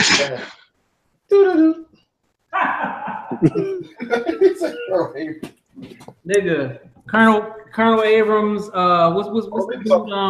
What's maybe part the Miles J and all that shit. Glenn Jones. Miles J. The nigga looked like he had football pads on his video. Miles J was in the Village People though. Was he? Yeah. Which one was he? Construction work. Construction work, yeah. Yeah. I'm mad I know that. Random facts. Who said that, man? Of course. Man, for real. Oh, Joe Jackson stepping out. Yeah, man. That was a good album. That whole album is dope, man. Oh, yeah, he makes some good records. Yeah, he makes some good records. Yo, Hurts, you for real? Miles J was in the Village People? Yeah. I did not know that shit. Well, you know what? Now you know. Yo, who did that No song? one that's after battle. Who did that song? Yo, Joe, little brother, wish you out there. Nolan Thomas, I think. Nolan Thomas, something like that. Yeah, that was my shit back in the day. Hey man, I gotta get my guy in here, man. Let me get this link. Get my guy in here, man. This conversation is beginning to be too one-sided for me, man. Hold up. Little brother. Oh, shoot, yeah. Lollipop Love, Cashmere. That's you Philly guys know that. Philly Groove. Lollipop Love. Hey, Billy Joel used to be the shit. Mm-hmm. Yeah, he did. Yeah, he did. Yeah. Hey, what about Brian Seltzer, man? Y'all were getting the Brian Seltzer and the Stray Cats. Stray Cats. Yeah, they were cool. All that stuff. Yeah, I was all quiet listening. Jamari Max said Miles J performed at his prom. Yeah. Oh, did he have on a construction outfit? James Taylor's my dude. Yeah, that's nice too. Man, look here. I'm gonna tell you something, dude. James Taylor, him and Carly Simon, they was married at one time. But they got some sleepers on their albums, man. Yes, yes, sir. Yo, people sleep on the Carpenters records. Yeah, God. Hey, I own about 3 or 4 Carpenters records. What you say? Preach. That close to you, close to you joint, man. Oh Preach. man. Preach, brothers, preach. These guys gotta move away from the soul section only, man. You can't just stay in the soul section. You gotta move around. I mean, you can, but it's other stuff out there, man. I agree. Look how y'all got Stacks Breacher, man. He got Twitter fingers right now, bro. He is trying. How you know, man? Hey, I was digging today, man. I had like a whole bunch of stuff like Ty Rundgren and Utopia. I had some I had some 10 years later. Something, anything. That's all you got to say. Something, anything. Man, but yeah, with me. But the hipsters messed it up for me, man. So I put all of it back and went over to the soul section because all the hipsters wasn't in the soul section. They was in the rock and folk area where I was digging it, and I was like, man, it was making me mad. So I just left everything right there and went to the soul section. I'm looking at the Romans, man. This is like the 5th time I heard about Joni Mitchell, bro. Joni Mitchell got some. Yeah. Joni Mitchell never lies though. So who got the Ralph Carter? She never lies. Who got the Ralph Carter Rob. Right? Who? Oh, he's about from Good Times. Michael from Good Times. Who got the Ralph Carter albums? Stacks. I bet you Stacks got it. I bet you Stacks got it. Of course, I got it. Yo, him and Telly Savalas have the worst actor albums out. No, you must have never heard Philip Michael Thomas. I haven't. No, or Don Johnson for that matter. I got a Don Johnson record here. Hasselhoff too, David Hasselhoff. He probably tops the stove. David Hasselhoff is killing it overseas. Really? He's German. They love it. Man, that's what's up. Michael sounded Michael sounded better on Good Times than he did on his record. Sure did. Oh, you know who else had There you was an go, actor who had an album out. What's his name? Yeah, I got that Ty Runker right there. Man. Yeah, there's some heat on that record right there. That's a great record, man. Hey, the dude from Kung Fu had an album out. Yeah, he sure did. David Carradine. Jackie Chan recorded music before he became why he was doing the martial arts thing. Damn. So I got the John Travolta 45 over there somewhere. He made a record. But I'm trying. Oh, Lawrence Hilton Jacobs had an album. Yep. Yo, Eddie Murphy. What was the name of the group that was on Playboy Records? Remember Playboy tried to start a label when they put out some 45s? Nah. Damn. No, y'all don't remember that? The song. The song. All that shit, but don't like Latin, bro. I'm having a hard time. The song was popular. Man.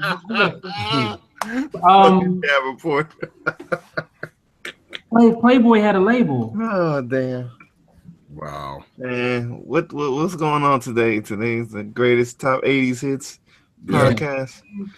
Yeah, get it's funny that y'all talking about all this. I was just watching Stranger Things, and they was like playing all this shit. Wow. Oh, it was the name of the group was called Hamilton, Frank, and Reynolds. Yep, I got that record over there. Yeah, I got that record over there. You're right, because I picked up like a box set of theirs from Playboy. It wasn't just them; it was them. Yeah, and a couple more people on it when Playboy was doing jazz records and stuff. Exactly. Yep. But that record right there. Hamilton, Frank, Reynolds they got some other stuff that wasn't on Playboy too, and that shit is nice. Man, I'm tripping. If I'm looking on the Discogs, then Janet Jackson Controls on Playboy Records. What? That's what it says. Nah. That doesn't sound right, does it? Something we did. Wow. Oh, and then the Clash, London Falling, all that, man. Barbie Benton was on Playboy. You know what? I don't know if I can trust Discogs because it's like Wikipedia. Anybody can update this shit. Yeah. Man, I was going through a bunch of records in the soul section today. I went through a bunch of George Benson records, and it was funny the way the records were like organized. It went from when he had the bell pepper nose until he had like the nose the rhinoplasty. It was in like the final result. I'm like, man, is somebody playing a cruel trick on me? Because this couldn't happen no other way if I had even planned it or whatnot. What is this? That's crazy. That's more like it. That's funny as hell. I remember when I first saw like an older release from George Benson, and I was like, wait a minute, it's two George Bensons, and I was like, wait a minute. Oh man, look, it threw me all the way off, man. Yo, does anybody buy any John Denver albums? No. I sat with a John Denver record. Yeah, he has good music. A remix I did of "Holla If You Hear Me." What? By Tupac. I chopped the John Denver record for a remix I did of "Holla If You Hear Me" by Tupac. You had to play that after dark because I had never heard a hot sample. Man, it's three people I leave behind at the record store: Barry Manilow, Liberace, John Denver. And I wouldn't sleep on it because Liberace got a break, and Barry Manilow likes that. Hey man, look here. Guess what? Hey, people with brittle bones have a break. Oh, really? He has a funky ass break for real. I mean, I tell you what. After my Dollar Bin experience, man, I will be picking up the Four Horsemen no matter what, bro. I don't know who these. Now hell, but hold up though. All Four Horsemen records are not created equal. They're not exactly. You ain't lying. Yeah. Just like the Four Horsemen. The Letterman the same way. Just because you hear Dilla flip a Letterman sample, don't think they have no beat. That's like Keith Jarrett. Now for every one that's decent, there's 20 bad ones. Yo, Gadget, who was that? Dave Scars. That video you did on a Scratch Mag. That was the only four Horsemen joint that was worth, other four freshmen that was worth getting, wasn't it? Yeah. Yeah. The rest of it is corn. Yeah. But speaking of something like that in the same vein, the Singers, Unlimited. Yeah. anything they do, bro. Shut your mouth, Hurts. Oh, my bad, RTL. I might have to go with Digger Hurts on that one. It's up and down, man. Some artists are up and down, man. Not everything's great. I don't know. I like everything they do. Hell, let's everything is great. But that's why it's important, man. Like when we go out here go digging, like a lot of times when I go dig, I do what I call a blind dig. When I don't know nothing about it, but the album cover look good, I'll check the dates or whatever. But a lot of times you take your turntable, you can weed out what you bring out to the grill. Right. Yeah. I don't like to take my turntable. I like doing the blind digs, man. Yeah, I just go by what I know. I like the surprise of it. It is. But I just, Plus, know a lot of artists. Yeah. Are you getting like bullshit classical records though? Or you No. Nah, all those. Bring home heat. I leave them shit. Yeah, some of that classical shit though. No, I leave them in the store. You can have them. Actually, I played a rock mountain off a few weeks ago on the chat. I want somebody to do a rhythm roulette in a thrift store because ain't shit arranged in a thrift store. Well, Gadget, you have cameras, you have willing producers in the DMV. I'm pretty sure one of the multitude of you probably got one of the multitudes of people that you know will be down to do that. Yeah, guys, you gotta do it for the culture. A lot do it. Since we ain't no more mental to God. And I hope they flip a lino record. Yes. Because the thrift stores are saturated with them joints. You ain't lying. You gotta and the Bill Black combo. Yeah, Bill Black combo and a whole bunch of Jimmy Swaggart and Al Hurt and John Denver, Herb Albert, Mad Herb Albert, John Denver, Al Hurt. Hey, but you know what? Hey, I'll grab an Al Hurt record before I get a Barry Manilow record or Liberace. True. Bill Black combo. I've been finding a lot of Crystal Gale, man. Bing Crosby. Damn. Yeah, there's a lot of Jackie Collins records. Yeah. Jackie ELO Collins. too. I see a lot of ELO records. Hey, grab the ELO joints though. Nah, I don't hear nothing on them, so I don't. Every time I get one, it's freaking. Hey, get that ELO close encounters of the third kind. I got that one, man. Is that the one with the beat nut sample? You think about Enoch Light? You talking about Enoch Light? Oh yeah, I'm thinking Enoch Light. Enoch Light. Ba, ba, ba, ba, ba, ba, ba. Yeah.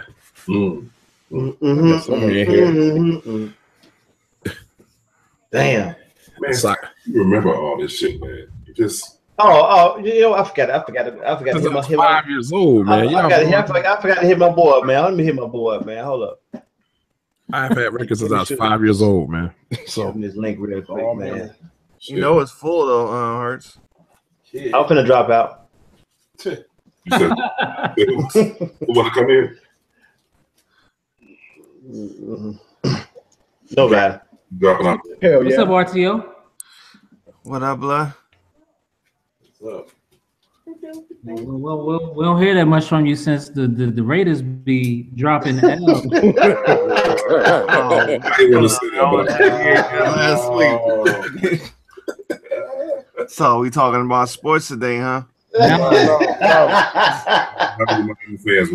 It's funny how Eagles fans start talking, when they start doing good. You know what? I haven't watched. Whoa! Hold on. I've been talking since I could talk. I haven't watched a single NFL game, but I know the Raiders. Second person said that every weekend. No, we suck right now. Ain't no denying that. I'm not even gonna front like I'm a big sports person. It does seem like there's a lot of Eagles fans coming out the woodwork. I take that back because I got funny shit in is my heart too. Everybody says Eagles fans are the worst. If we're the worst, that's be Cowboys the worst fans. That's Cowboys. Watch your mouth. Watch your mouth. Sorry, Stacks. You know your fan base is crazy as fuck. Watch your mouth. Cowboys have the most bandwagon fans per capita than any franchise. But what I'm saying is, if you go to a game went to the stadium, man, and they love you in the beginning, like, because they think they're gonna beat you and shit. But when my Bears beat them 1 year I went, man, they was I see what you did there. I see what you did there. After that, man, them motherfuckers was like, man, I think one of them want to call me a nigga, bro. I really do.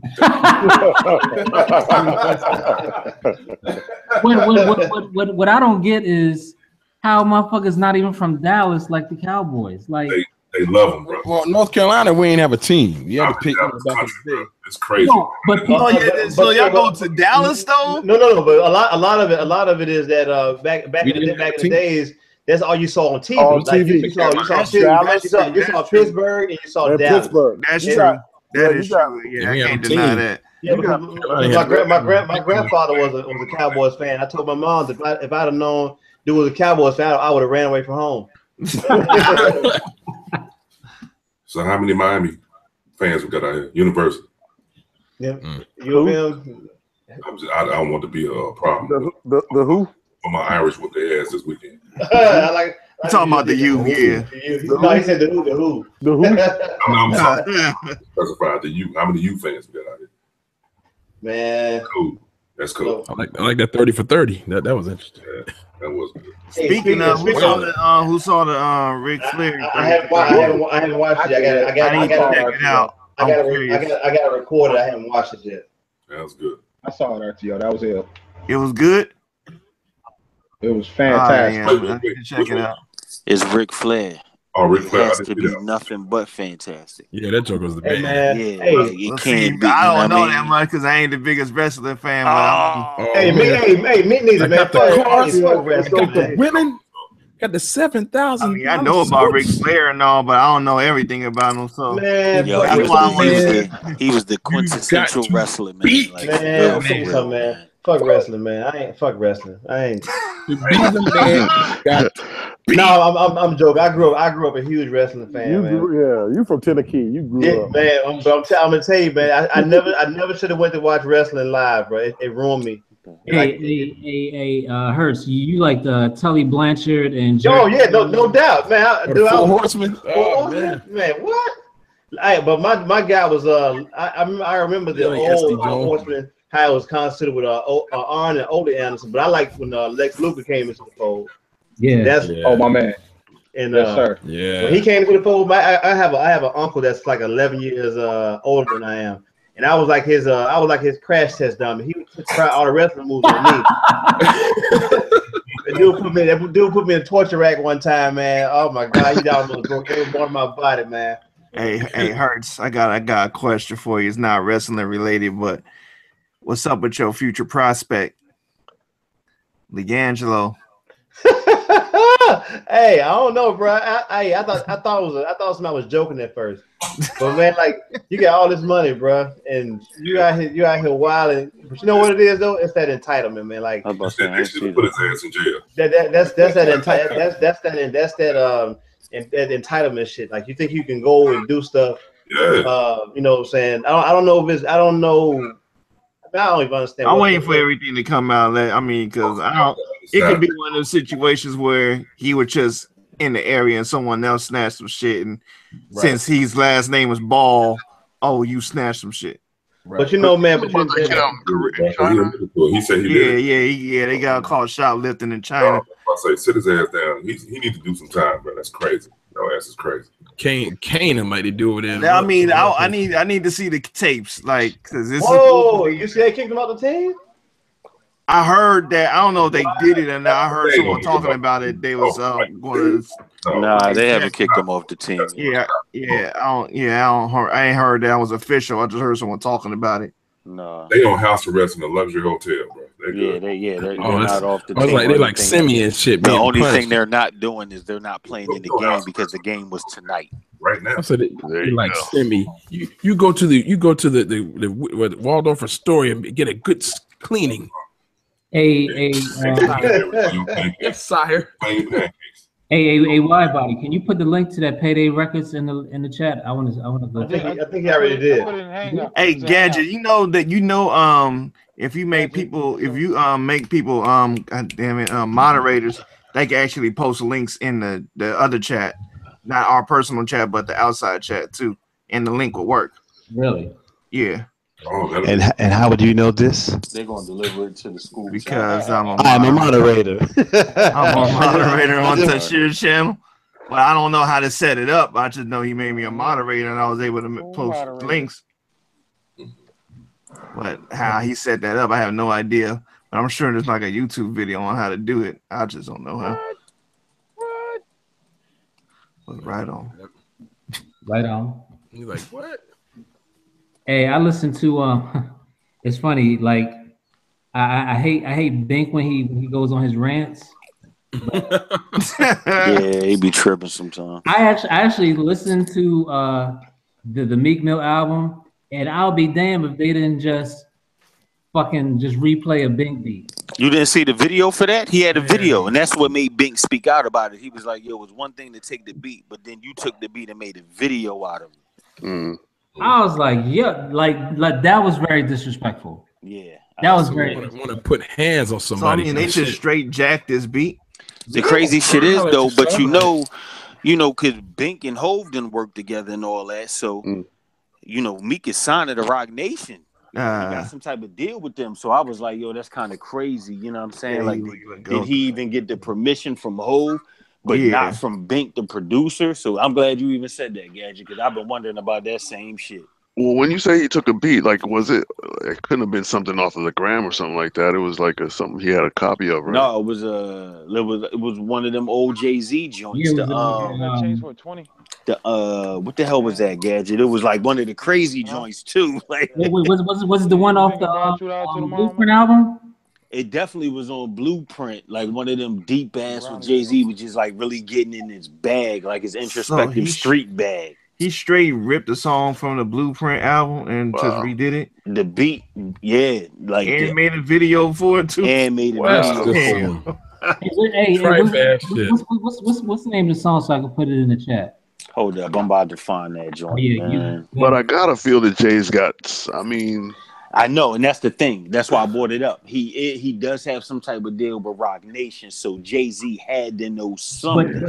But hold up, does Rock Nation deal with the record side or just like the merchandise and like are they the publishing arm, right? Yeah. See, you know what? That's a good question because Meek's like his merchandise shit is like it's all over the place because he got a couple sponsorships with different people. You know what I'm saying? So you can't really tell what they got their hands in. Right, because Rihanna's on Rock Nation, but they just do her endorsement deals. They don't same with J. Cole, right? Yeah. So if I think J. Cole might be signed to Rock Nation as an artist. Like as an artist, okay. But if this is a beat that was on Jay's album already, I'm assuming that Bink sold him this beat and now Jay owned this beat, correct? Not according to the video. Okay. I was about to say no, not according to Bink. Yeah. He was not very happy. Shit. Bet he wasn't. Well, how would that work though? I mean, if you do sell a track to somebody, don't they purchase the rights at the same time? But you know what? So I think here's the gray area, right? Because we all come from that mixtape era where niggas were just jacking beats. And we also know that some of those mixtape era joints and some of this shit now, niggas are still jacking beats and making videos. True. But Bink specifically, like he's like the Joe Budden of producers.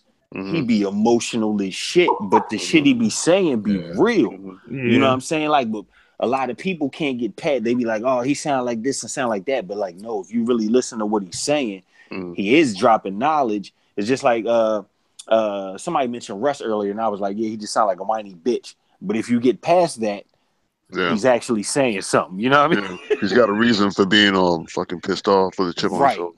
Stolen shit. Yeah, what's up with your boy Tyrese though? Yeah, but it's just crazy because everybody's stealing everybody's shit, and that's always been part of the game. He flipped. They sampled "Mama Loves Me." Yeah, it was like the beat's crazy. I'm like, did Bink just straight give him this beat on GP just for Jay? I doubt it. But I think Bink seemed like he bought his money. True. But at the same time, I mean, it is Jay though, and you know.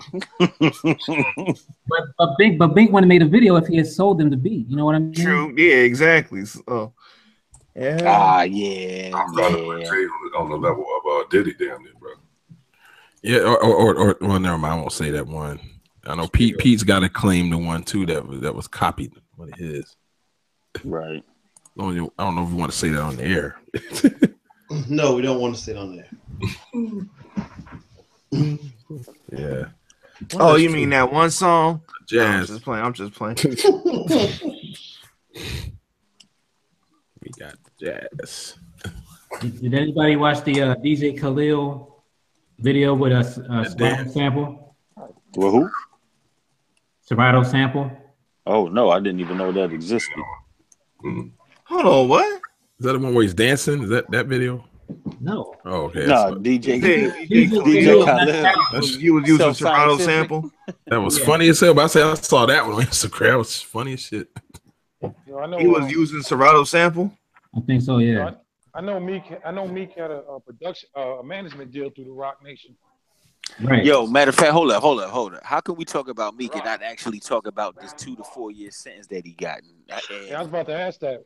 Yeah. That judge wanted him to shout her out on a but you know what? Song or something? I'm glad you said that, Wild Body, because there is a bunch of personal stuff that's coming out, and you know, Philly is big, but it's small. So the backstory is they actually know each other outside of the court system. Wow. Right? You know what I'm saying? So, and the prosecutor, I believe, also, because the prosecutor is also from Philadelphia, like the actual city. But the crazy shit is, this is where like real life kind of overlaps with the court system in certain areas. For her to want, like, if what you just said is true, because I heard the same thing and I read the same thing, and I heard this shit back home a couple of months back from one of my dudes that's kind of like a dream chaser's dick rider. You know what I'm saying? But like, just to be honest. Yeah. But if that's true, that one of the reasons why she kind of violated him to this degree is because she asked him to remake a song. Whatever this, I forget what the name of the song Boys to Men. Yeah, exactly. Boys to Men. Remake this particular song, but shout me out in it. He sent that nigga to jail for a verse. Right, exactly. So that's I'm the confused case. as fuck right now. What happened? So Meek Mill got violated because, you know, he's been on probation. Like, he's basically been in the system for the last 10 to 12 years. Right? For a minute now. So he got violated the other day and basically sentenced to 2 to 4 years. The crazy shit is the same judge that gave him the sentence is the same judge that he's been dealing with the entire past 10 to 12 years. Like, it has never wavered. There's never been another judge. So they have history. She says, basically, I done gave you every chance that you have under the sun for the past decade. And he's like, yo, I'm human. I make mistakes. I popped a wheelie. I blew a blunt. Yeah, but I mean, how much popping a 2 to wheelie? 4 years that's the thing. equate. Is like, why is that fucking a damn probation violation? And then But they had so here's where this shit gets tricky, because if you look at it from both sides, right? Like first, let's look at it from just being a black man. He got more chances than me and y'all would ever get. Absolutely. For the past 10 to 12 years, we'd have been in jail 3-4 times over and probably third striked out and all that shit. Yeah. But then on the other hand, for the past 10 to 12 years, the nigga been in the spotlight, so he really hasn't been doing too much. Like, okay, he smoked weed and he popped some wheelies. But how does but then that get you but I think it's the accumulation, and that's kind of what she said. Like, yo, nigga, I done gave you chances for the past 10 years. How many times you gonna keep basically giving me the middle finger? Because we all know, like, if all of us get on probation and shit right now, all of us are gonna do everything the goddamn probation says, and we're not gonna do the shit. If you want to stay away from jail, you will. Too much petty shit that compiled into one big thing. Right, exactly. And we and like we all living comfortably, but we broke niggas compared to what he got. So when you look at it like that, like he knew what he was playing with, and it's been the same judge for the whole time. so he know they got. Like he's documented this shit. He said in his songs like the DA out to get me, the judge out to get me. It's been the same DA and the same judge the whole time. But when did he get off the road with this whole Willie shit? When did that happen? Was that recent or was that something old? No, that's pretty recent. Okay. And you know he's an Instagram dude, so it's all on Instagram. True. That is true. They're wilding. Right, and that's the thing. I know some people that come out of jail, man, and their parole officer tells them any officer contact is a parole violation. Right. Like niggas get a speeding ticket. Oh, you're violated. That's it. That's all it takes. You got so people claiming that the hip hop police on motherfuckers and shit. Yep. So you know that's like the rock and the hard place because 2 to 4 years is a lot for a blunt and some wheelies, but at the same time, it's not just a blunt and some wheelies. You know what I'm saying? It's been an accumulation. Yeah. I'm like, it's a lot of blunts and a lot of wheelies. Right. You know that. But come on. It was what he was caught for. I mean, like the charges were dropped for the wheelies. Like that shouldn't even be been considered. So what he got the charges for possession. The failing the drug test, I could, but 2 to 4 years. Exactly. That's what I'm saying. You're looking at it from the perspective of it's from that pop, from that, right? Him doing them wheelies. It's been, but it's the accumulation. She's been telling him, okay, I'm gonna let you go this time. I'm gonna let you slide this time. Exactly. And he keeps, like you said, just spitting in her face. Another thing they said was when she gave him I think community service this last time. Remember that whole story when the nut ass chick Nicki Minaj, I guess, was at the the hearing and all that. She gave him community service, and because his community service was in Philly, and she from Philly, she popped up in Philly. And this is the judge, like on a personal time, popped up at the community service joint, and he wasn't there. And see, that's where I'm saying like. Personal shit overlaps into the judicial because of the jurisdiction. Like Philly's small, you know what I'm saying? So she's kind of doing nut shit, but then at the same time, he should have been there. Yeah, it's within her. I think it's within her right to be able to do that. I don't think she's going outside of her space to make sure that he's doing what he's supposed to be doing according to what she's asked him to do. So that's true. Like she doesn't particularly have to do it. No, I wouldn't think a judge would. Her rights. Yep. So what was you talking about this whole album thing or doing something? So I'm glad you reminded me. So she asked him to basically remake this freaking Boys II Men song or whatever, but then shout her out in it. And he was basically like, and that's basically what he was like, okay, right, on bending knees. A street nigga not a judge on a song. Exactly, a street nigga shouting out the judge on the song. She took feelings to that, right? Took feelings to that. And then of course, he had the nerve to basically say the DA, and the judge out to get me and kind of flipped them the middle finger. So she been on him since. Right. Man. But if you know that she is kind of on, like she has a vendetta, right? You got to move right. You got to tell your man, don't knock out Beanie Siegel. You know, don't jump Safari. Don't jump Safari. Right. Exactly, because I'm gonna go to jail eventually. Don't give him a cheap shot. Right. Right. Hey, man, so I feel for him, but I don't feel for him because he has a son. You know what I'm saying? Like he should have been thinking about his son. He got his crew to take. He do shit for Philadelphia himself. Like, come on, man. I'm a regular dude and I ain't risking shit. Unless a nigga violate. Me personally, I think the judge was too harsh. I think the chick is a nut ass broad and like she just and that's the thing, but and this whole situation brought the Philly out of Gadget. I think that's the first time I ever heard him say nut ass. I was just about to say he said nut ass. I know I say that shit all the time. I don't know why people feel like you can really win against. Sure, you'll see those rare instances where individuals get off for doing some heinous shit, but especially as black folks, Okay. you're not gonna just be able to beat the system. Just giving you a chance, you should just. I think it's the celebrity. You know what I mean? Nigga, The pedestal. If OJ got off with motherfucking DNA, every black man in America. Nigga, how about OJ just got banned from a Vegas hotel for getting drunk? Yeah. Because for what? That nigga was drunk as fuck up in the damn bar. He No. boot his ass out so quick.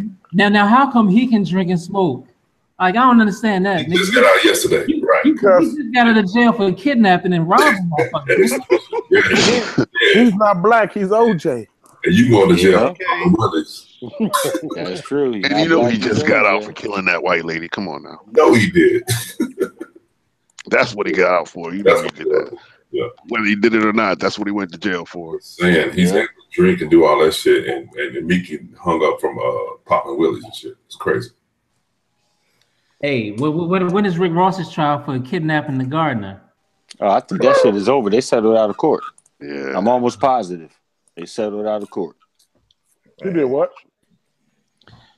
Remember he pistol whipped the gardener? He came home like that. Having a party or some shit. Yeah. Yeah, he settled that joint. That was a few years back, right? Yeah. Mm-hmm. Yeah. Oh shit! Side note, real quick. Gadget on December 3rd. I'm doing Tislam's Loop Digger Volume 4 at the Wind Up Space in Baltimore. Okay. I'll remind you again. Okay, yeah, because I'll forget that shit. You going to see Bill Bellamy tomorrow, right? At the Improv? Yeah. Yep. That should be cool. Man, I seen Boy 2 years ago, bro. That shit was funny as hell. Him and like 3 other comedians. Yo, every time I think of Bill Bellamy, man, I think of How to Be a Player, yo. Yeah, basically. That movie has my shit, man. I love How to Be a Player, bro. Every time I see that shit. Yeah, basically, man. Isn't the light skinned nigga Pierre? Pierre. Yeah. Is anybody else's chicken fucked up? Man, I don't know what happened to Pierre though. He hella disappeared. Yo, that nigga had on drawers with a motherfucking utility belt on with whipped cream and that shit. That motherfucker. I haven't heard from him since that movie. He was in some other Comic View and shit. He was in some other corny movies after that. The new address and they was like, nah. Hey man, this dude, the Greek freak from Milwaukee, is a problem. You just now knowing about that? Man, he is a problem. You just now knowing about that? Oh, I knew that. I'm just saying, he's really showing his ass now, but he is a problem. Yeah, I was saying that last year. Like he gonna be fucking beasting within the next 2 years. He a problem. He gonna figure out that he the best motherfucker on the court, and it's gonna be a wrap. Like that ain't no one stopping that. Who got the beats? Who got the beats?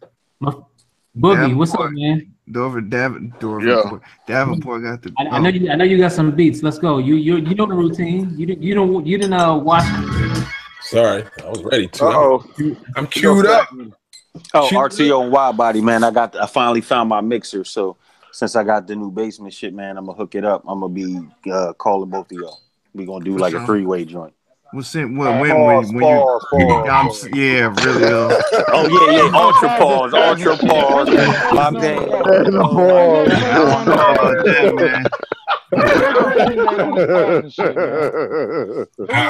We not even talking anymore. Look. Speaking of the pause, I just taught Ari's mom the pause, man. She been over here overdosing like y'all niggas, man. Yeah, man, we had to teach her the pause. Start talking like Nori and shit. You know what I mean? Hey, what day you thinking about doing that? Shit, let's do it Sunday night. Like either right before Wild Body joint or during Wild Body joint. Like, you know what I mean? It's only gonna take us a few minutes. Yeah, it's nothing to hook up. Yeah, so we do that shit Sunday night. Hey, Boogie. Yeah. You remember when you was making beats on the 3 that cool Wild Body? On the 2000? Yeah. You would put you had a weird way of making beats.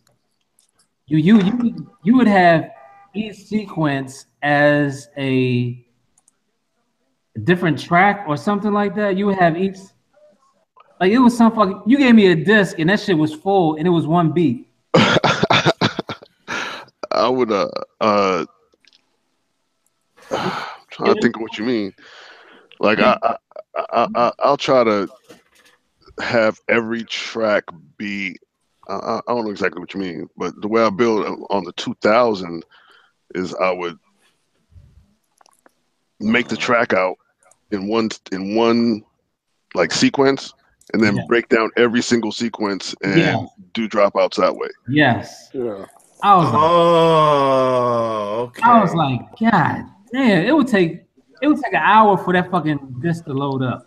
So now the problem with the MPC you had one program. We're talking about floppy disk. I mean, this is not the floppy. The zip. Yeah, I was about to say the SCSI joints. My bad. Yeah. So we talking about y'all know I saying, got the 2000 XL too. Yeah. And now somebody else had an MPC. Oh, go ahead. So you were saying that you make, say you have one track and there's a whole program in the track, and then you use that, you sequence that, but then in each sequence you track mute or whatnot, right? So I would go in and do the dropout. Like I would just drop the that sound out. Oh, okay. Like so, I would build a whole track. Like I would build. Okay, so I'd have one sequence that has the whole track, all the different parts of the track, hook or whatnot. Right? And then I'd make 30 copies of that track. Oh damn! And then I would go back and I would just run through and drop out in and out. Yeah.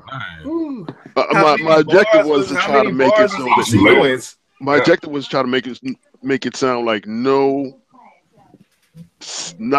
sequence was like another. No 4 bars was gonna be the same. Okay, yeah. But even just minute pieces of it would drop out. You know what I mean? So you still have your flow going, but there's something different about it. Yeah. So how many bars was each sequence? Each sequence would be like usually 4 bars. Okay. Yeah. In 2000 XL, you couldn't go crazy with it. For Busta Rhymes, whatever the name of that song is, on the what album? No, is that not the West Red, man? What's the name of that damn song that Dilla did that the beat just kept changing throughout the whole song? The Ill Vibe. Yeah.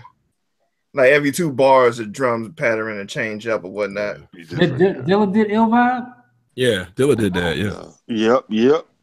Latif. I think I was in Colorado at that time. Latif did the B-side to the 12-inch. It was called It's All Good. It only came out in Europe. He's dope. I'm gonna need to get your Dilla shit up. That's the sentence of funk, man. It's love Latif, man. Late model sedan. Come on.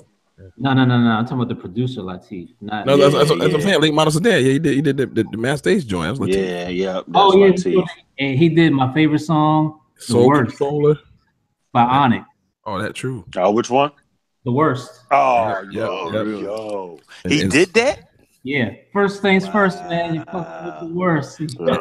And Soul Controller by Grand Pooper. That was him. He did a lot of. He did Soul Control. Whoa. Yeah. He used to. Damn, that's crazy. I never knew that. He used to be a bouncer at the club I DJ that. Okay. He would tell me all this shit. Like, yo, I did this. He would tell me the records he used. So some of the shit isn't even cleared. I was like, oh shit. That was back when you could do that shit. Yeah, you could get away with it back then. Mm-hmm. Hey, worst come to worst, still isn't cleared. Damn. I be sticking pins in your head like a nurse. Who got the beats? I had one. Go ahead. I will have some starting next week with this mixer.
like the build on that. Oh, thanks. Appreciate it, bro. Hell yeah. Motherfucker stacks, man. No, I'm trying to decide if I want to. I gotta be all that, man. I don't know if I'm trying to figure out how to get my stuff to play through here. So let me know if you hear this. Hit it.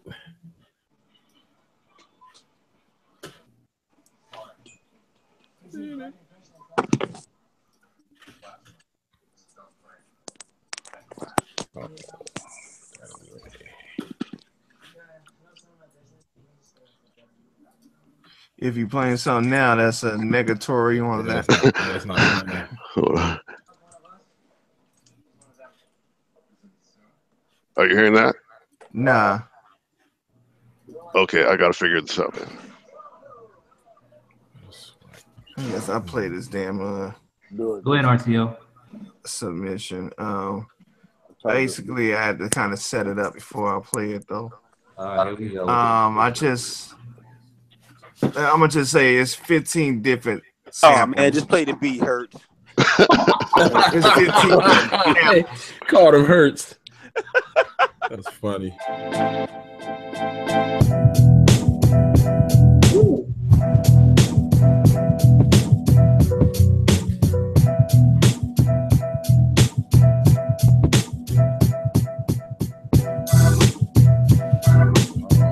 Oh wow, organs. That slide is crazy.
That's crazy. See, that's what I was afraid of. I don't know if I want to play anything in here. Oh, God. So next time, Montiel, shut up. Don't set up shit. Just Well, basically, it was 15 different Al Green samples. Are you serious? Yeah, everything was just samples, no playing. I'm sorry. No plugins and none, just all samples. Crazy. I didn't even notice. I couldn't pick out a. Then I did my job if you couldn't notice. Right on. All right, let me try this again.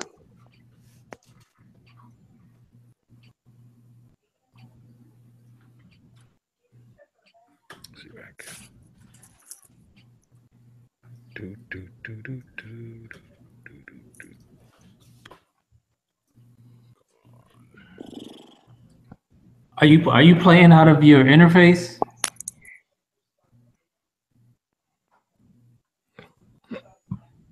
Right on. So I'm trying to play straight from. Can you hear me? Yeah, we hear you. Trying to play just what I have waveforms. I don't have anything loaded up in the machine or anything. Are you trying to play it through your speakers or like straight through the computer? Straight through like the microphone, through the microphone of this. So like out of my audio to. You would have to. I don't know what type of equipment you have, but you would need like a loopback type feature in order to do it. All right, let me figure this out. Yeah, if you don't, the best bet is just straight play it through the speakers.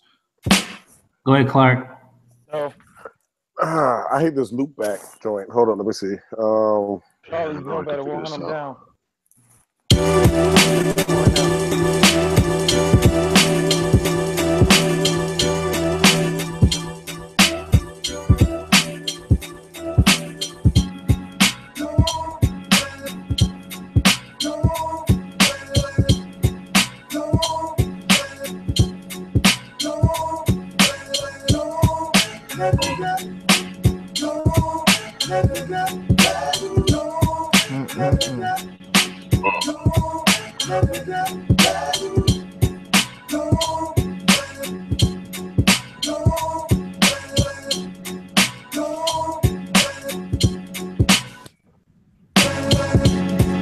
have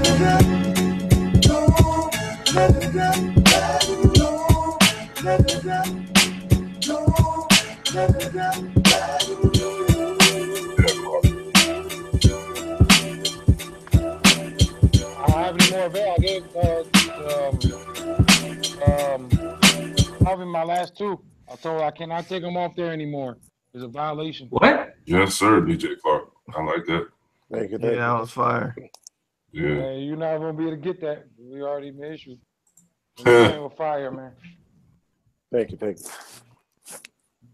That was a good job. That was dope, Clark. My bad, bro. I thought it was on me. That was dope. Hey, thanks for that. That was on me, Charles.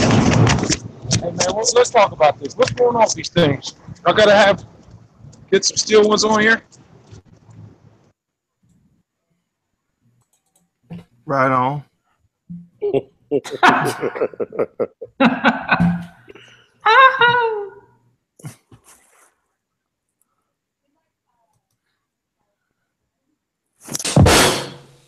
Oh, damn.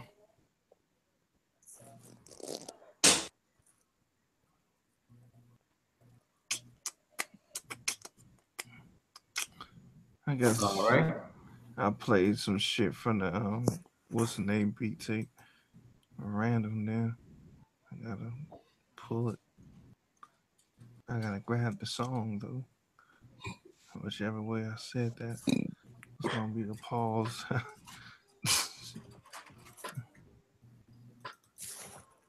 Where you at, Davenport? Okay. Well, I got one. And, when I made this shit, I was thinking about pause. I was thinking about Jay Bishop and Dixie. Yeah, I got one too when behind y'all. Pause on that. I mean, well, after y'all, yeah, pause. Correct. that was a correct pause.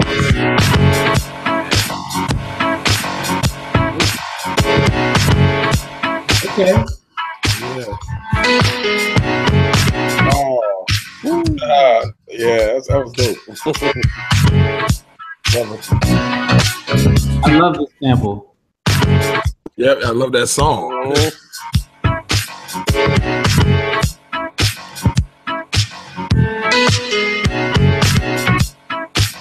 Rest in peace, Luther Vandross.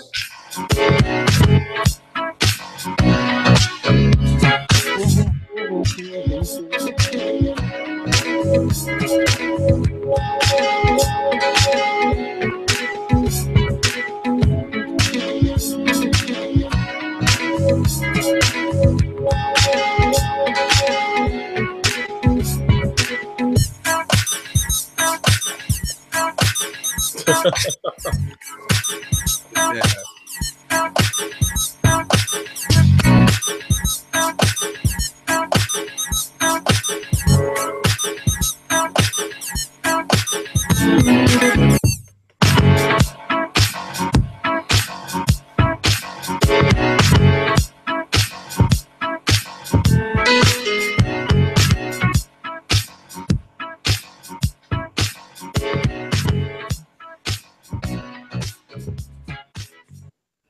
That was dope, man. That was dope.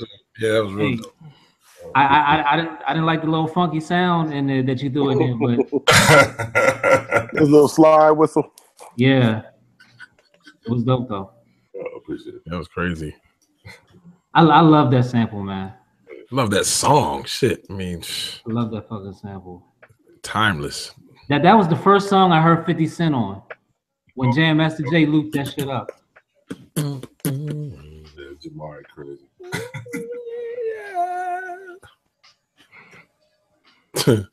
They would have skate. That's silly. Who's next? Mike, what's up? I guess I'll play it through the headset microphone. Hopefully you can hear stuff. Try it. We'll see. Yep. I'll play out the speakers like I'm doing. This old school. All right.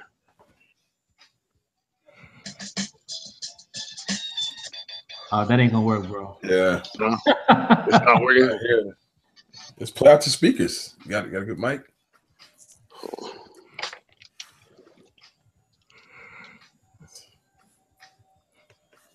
That should look like a spaceship over there. Yeah, like you about to launch. T-10 and counting. All right, let me try this.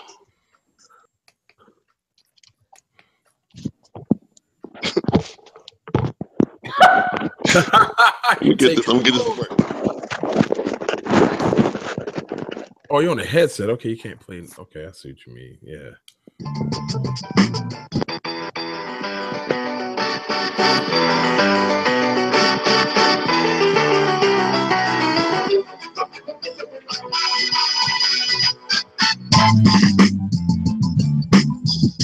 Can't really hear it. Can you even hear that? Yes.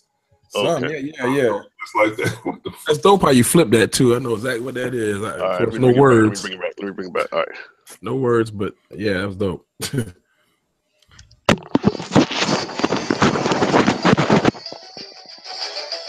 Love them too.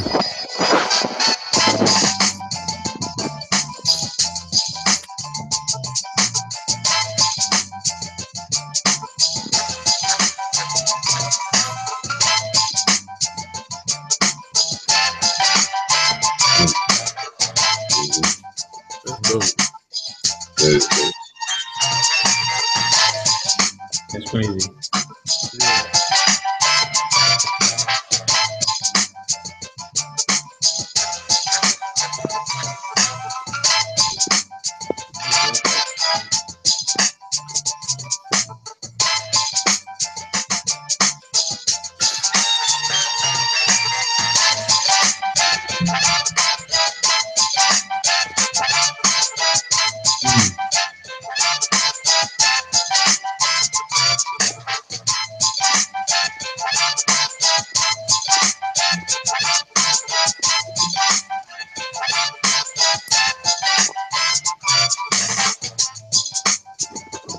Yeah, I'm gonna have to figure out a way to get this to work better. That's dope. That's dope. Man, you ain't got no MCs in Kansas City that can spit over that, man. Yeah. Nah. I already know. I feel your frustration, bro. It is what it is, man. I'm just gonna create regardless. What are you using? As far as I'm using the 2000 to make that one. Oh, okay. Yeah. But I've been working with this touch. I want you to hear something. I just wish I could get it to play. Maybe if I play it straight from the board, it'll work. Who's next? Oh, Got an old joint. Oh, you go ahead, Stack. Let me see if this ain't good.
Yeah, it's tight. Damn, Stacks. Okay. Thanks. Yeah, shit. Album outtakes. Tight.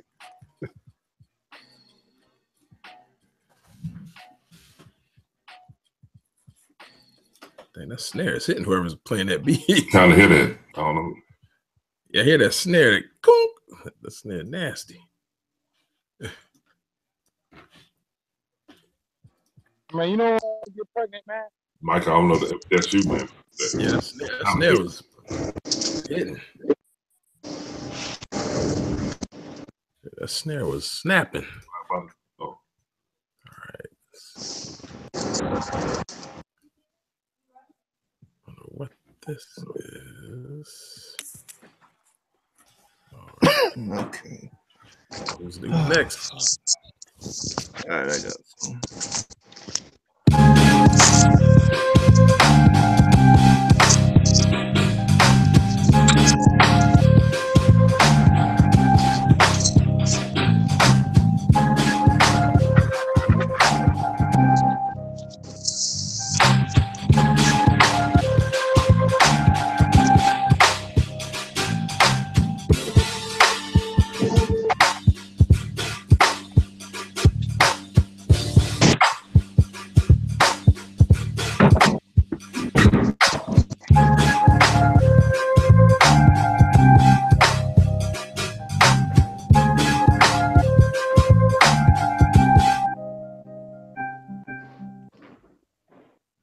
Damn.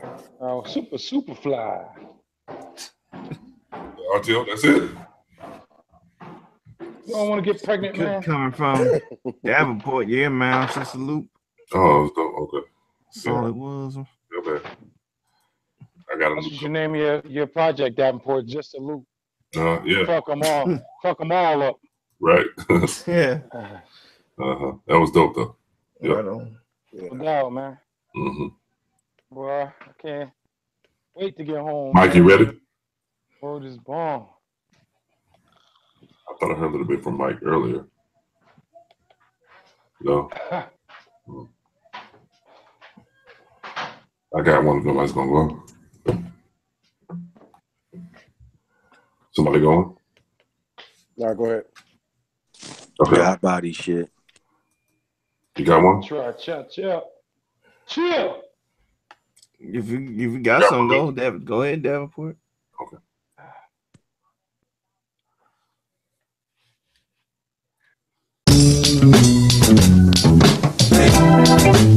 Nah, turn that off, Davenport.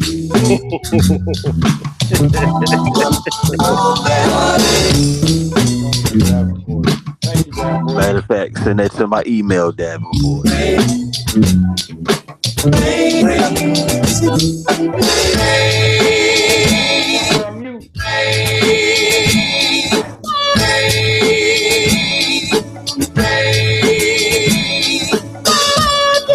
Alien ass.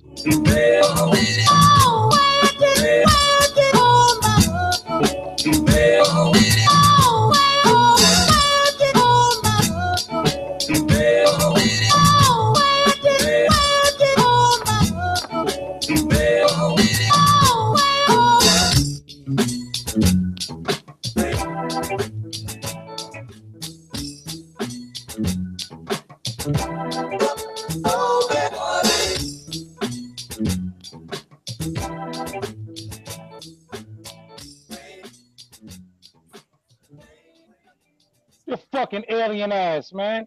Fuck out of here. Damn. Hate that motherfucker, man. I don't hate you, but you know. God damn. Make life hard for motherfuckers, man. Send that shit on over, man. Let's get it, mental. Oh, that was dope. Of course. That's how it goes. I ain't got nothing to say to Davenport until he dropped his record. Yeah. Damn. You on the bandwagon too, man? Come on, man. No, I ain't on the wagon. I'm driving that motherfucker. I do. Davenport like Dre, man. He gonna the whip. When he dropped that shit, it's gonna be, you know what I mean? I think he got something up his Put sleeve. pressure on me. Stop, boy. About put pressure on me. Ain't I'm nah. sorry, I man. mean, it's gonna. We already know it's gonna be fire. I mean, the shit you play every time you play something, it's gonna be dope. So shit. Seriously. Right. You gotta take your time, Dav. Take your time, Dav. Appreciate y'all, man. Straight up. No doubt. So got one. You're ready. I'm a Clark on that. Ooh. And pause. Oh, it's still playing. Come back.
Live stuff. Man, Damn. Well, man, are you still on the ASR? What's that? Get out. That was a live joint. Hold on, am I hearing something? I heard some James Brown. Yeah. James Brown, yeah. I think we're mad over there working. directing the band and shit. Yep. I hear something now. Whatever he's playing. But yeah. You almost there. It's a little crackly, but you like close. You almost there. Them safety Nazis gonna get you right, brother. Shut up, Wi-Fi.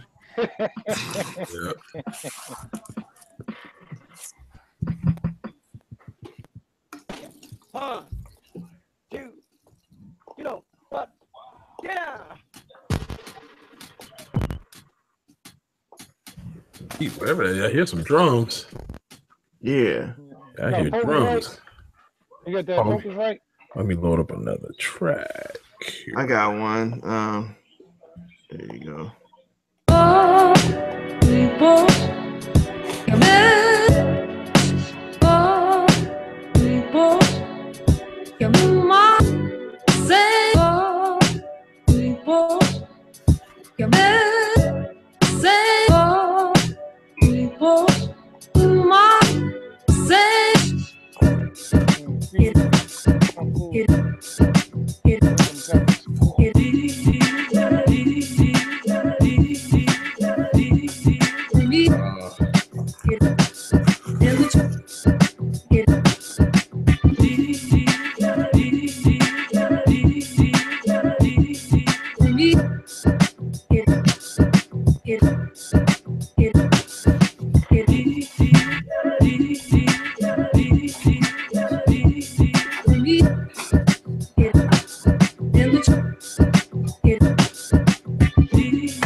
Yep. Hashtag RTO.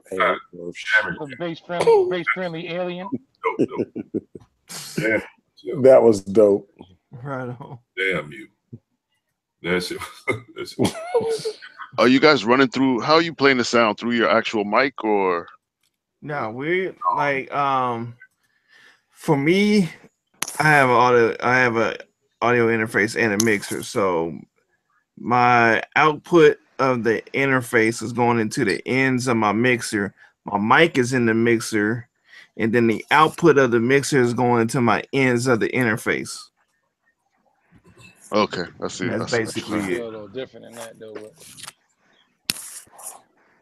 I see what's going on in here. Let's go. What's up, BG? What's up? What up, BG? What's up, Queen BG? What's up, Queen? Yeah, Queen BG. What up? Hey, you ever get up with Voyager before you get your government so you can friend request you? Yeah. Don't worry about it. Why about to play with him at Cobbies, man?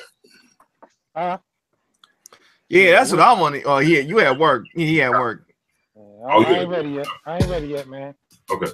I need another week. There you go. Hey, I hear it. There you go. Mike. There you go, Mike. Okay. Oh, yeah. Yeah. I'm about to kidnap Wide Body for about another week or two so we can mix this album. Yeah. Oh, no, nigga. Don't be laughing. I'm serious. Hey, man. You heard that just a minute ago? Oh, yeah, we heard something. Okay. I'm all set up, yo. Like all I gotta do is hook my mixer in. But as far as like getting all this shit done, like yeah, we ready. And Hey, Mental, my next track is for you, man. It's a loop, but I thought about you when I was making it. But go ahead, man. Okay, bet. Let's hear it. No, Mike, go ahead.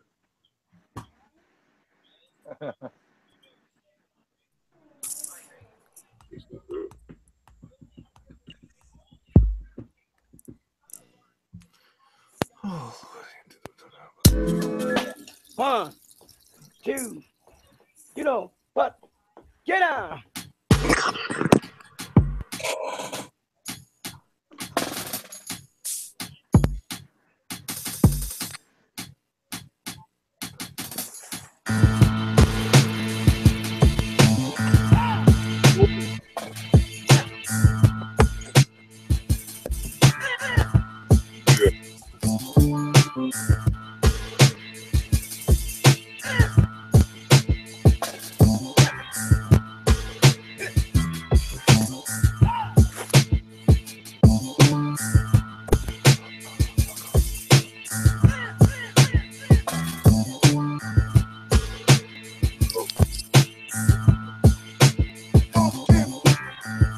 Mental whipping the wheel, gripping the steel.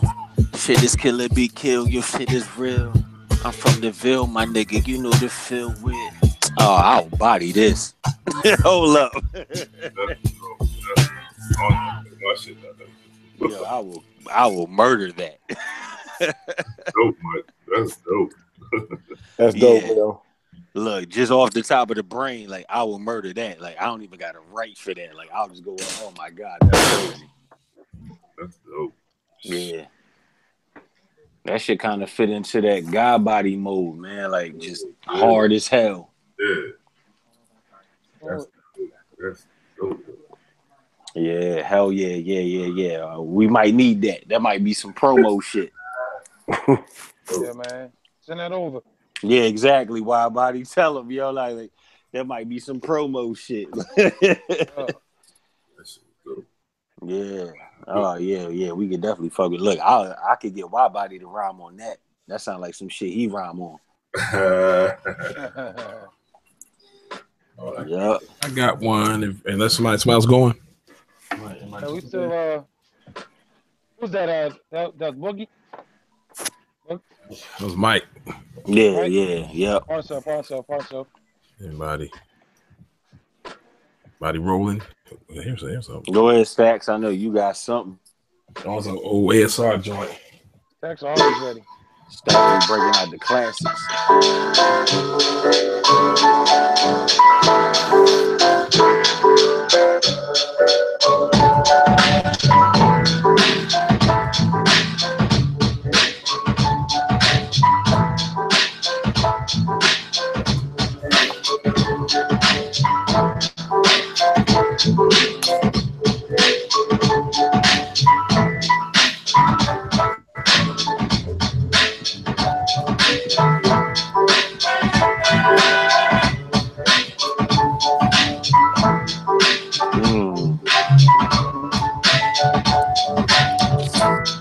This shit sound like Showbiz and AG.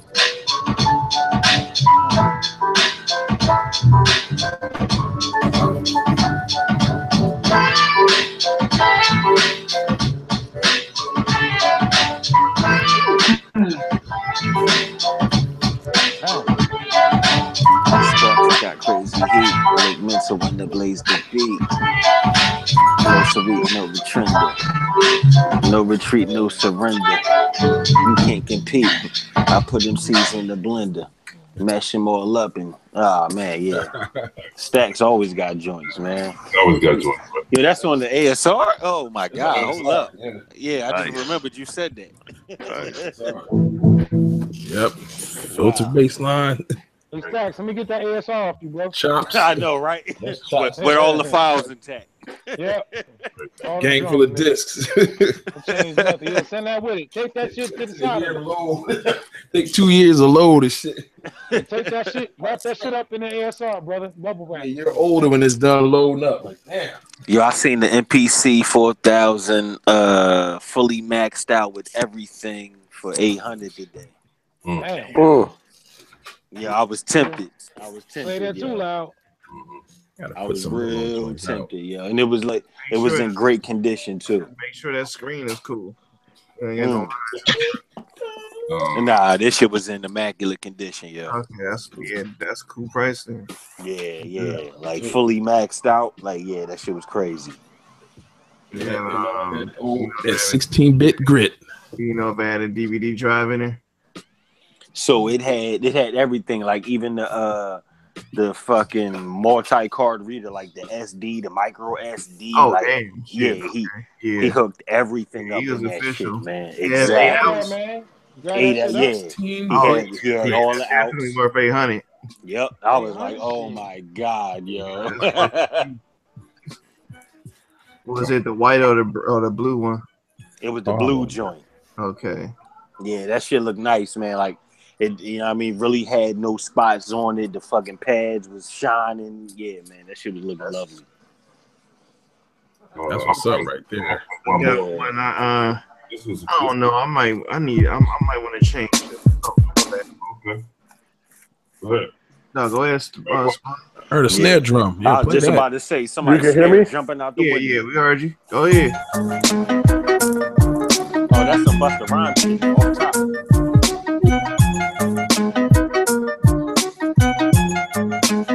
Tic-tac-toe. Let me go.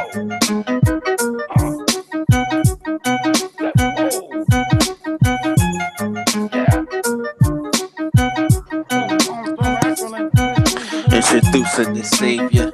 These niggas is peasants. Think they hot to death, they only way is with a weapon. My rhymes are 22, my brain contains a Smith & Wesson. Bucking shots and they send the niggas back to the essence.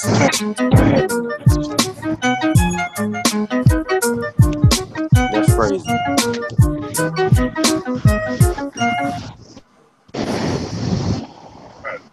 Yo, bring that back. I kind of hear a bass line for that. Let that play for Good, me. because I need one. Shit. I got a whole bunch of tracks. Like I think what's my man Boogie was saying. Like I do one sequence, and then I just make how many ever tracks, and then from there I go to the next sequence and I just start muting tracks. So yeah, yo, that sample is crazy. So you did that on the MPC?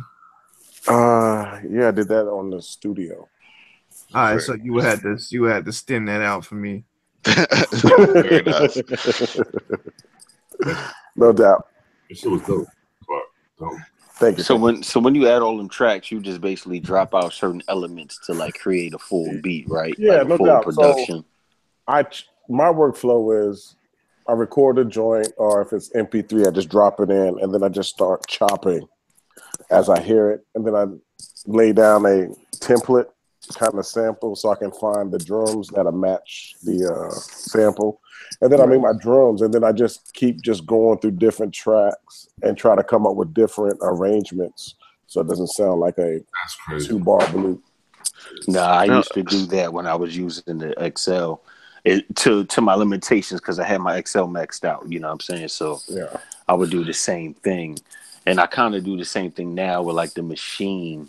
But I'll use like the reverse feature or something like, you know, on a certain pattern or something like that, just to kind of give it a different element. But that workflow came from the 2000. I mean, because I have the 2000. So Right. Yeah, I heard you say that earlier. Yeah, so I got the 2000 XL with the my shit's fully maxed out too, the 32-bit, like everything. You know what I'm saying? All the effects and all of that. So I don't have the effects though. So you know what? The funny shit is, the effects is dope, but I kind of just found myself like I would use it at certain times. It wasn't like a necessary thing after the fact. You know what I mean? Like, I could have made dope beats without it, but I guess it's cool that I have it. You know what I mean? Like, you know, so I don't use the effects until I track everything out into Logic anyway. Okay, so you tracking the Logic? Okay, I track in the Logic, and then that's when I compressions, reverb, all that other crap. Okay, so nice. So that's your flow, and I think you said that was on a 2000. Did you make that last track? No, this last track I made on a MPC Studio. Okay, so studio. So you're using the software. Now the problem that I'm running into when I track out to go to mix, and I've been using fucking Sonar lately, Mm-hmm. and when I track out, I end up with like 62 tracks. Like every single instrument has a track, and I want to be able to just track it out by track. You know what I'm saying? So I just end up with that instrument drops out. And, you know, I do all my dropouts inside the MPC already. So when I'm tracking out, I want all that to just be there in one track, like the drums with all the drops out in one track, hi hats with all the dropouts on one track. You're But the way it tracking comes out out now is every single time that I use one of those tracks, it makes a separate track for it. You're tracking out of the 2000 or out of the touch? Out of the touch. So why don't you just do an import export? Yeah, I do the export. Yeah, if you import export, I guess what it's called, exploding or something like that. Yeah, that's what I do. Explode. That's what I do. It do each individual track as how you play, like the kicks at a certain part, bar 4, you muted it. It'll do it as you did it. Yeah, exactly. But he's saying he doing that though. Yeah, I feel like that's what I'm doing. I'm doing an explode. Let's export. You saying it's making a copy of a track or something? It's making, okay, so say I have, like this track I'm looking at right now that I'm about to play next has, the song itself has 15, 16 sequences, right? But but track wise, it's got it's got 90 tracks. So are you? Like the sequence itself has 90 tracks. How many sounds do you have? So so what I'll do is I'll have like every time, it's hard to, I don't know how to explain this, man, but basically, like say I want to have a doom doom doom doom, I will put that would be four tracks. Whoa. So you have an individual kick copy 4 times for 4 different tracks. Right, and so then when I'm playing that sequence back out, I can drop any one of those kicks out. Yeah. Oh. So when you export, are you doing as audio mixed down? And then once you get into that window, you have explode tracks. And then you have to make sure with the audio length, you got your start and your end bars. If that number's jacked up, that's probably why you. So I'll do an export. Because like 90 tracks, that's a lot. Bro, it's stressing me, man. Because of course, when I get it into the DAW, I just bust everything out. So I'll have everything bust out, and then just have less tracks to work with on the mix with the buses. But it's still stressful, man. Mixing, getting. You come out of there and you have 64 tracks to deal with. It's ridiculous. Oh, that's crazy. I ain't played. Yeah, I don't know. I gotta figure that out. I need to change the snare on this, but fuck it, I played. I think you already heard it. Hit it.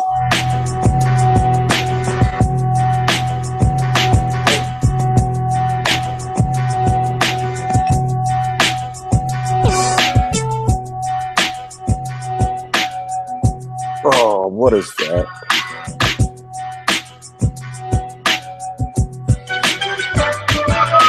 Oh, okay.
Yeah, boy.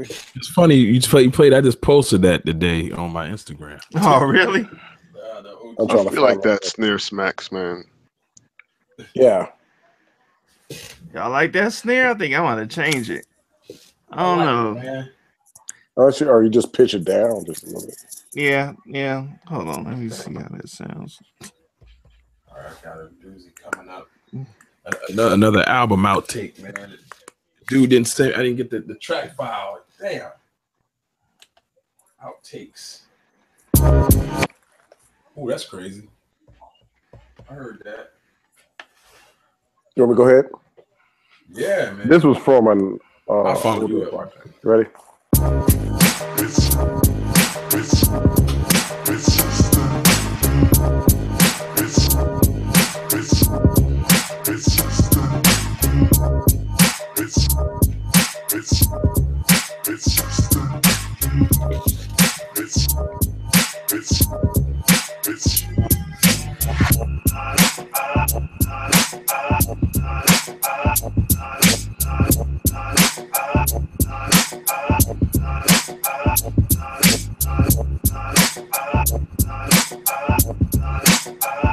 Where you used to the 80s record.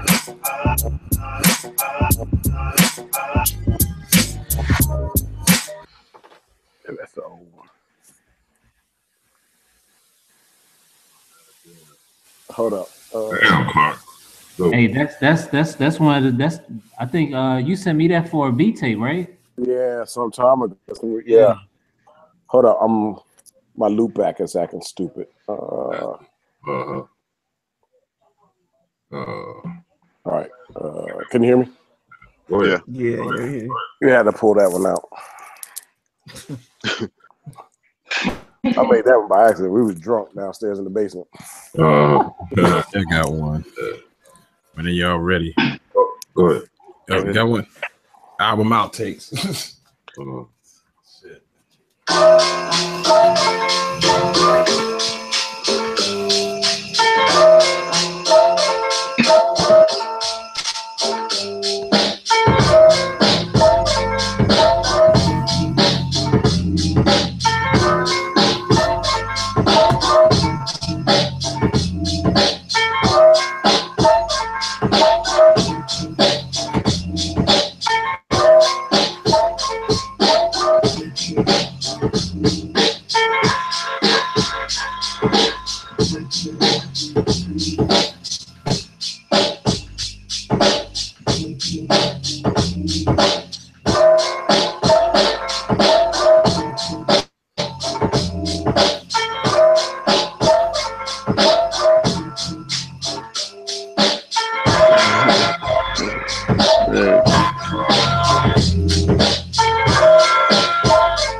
Dude, I don't know what it is about sleigh bells in tracks to me, man.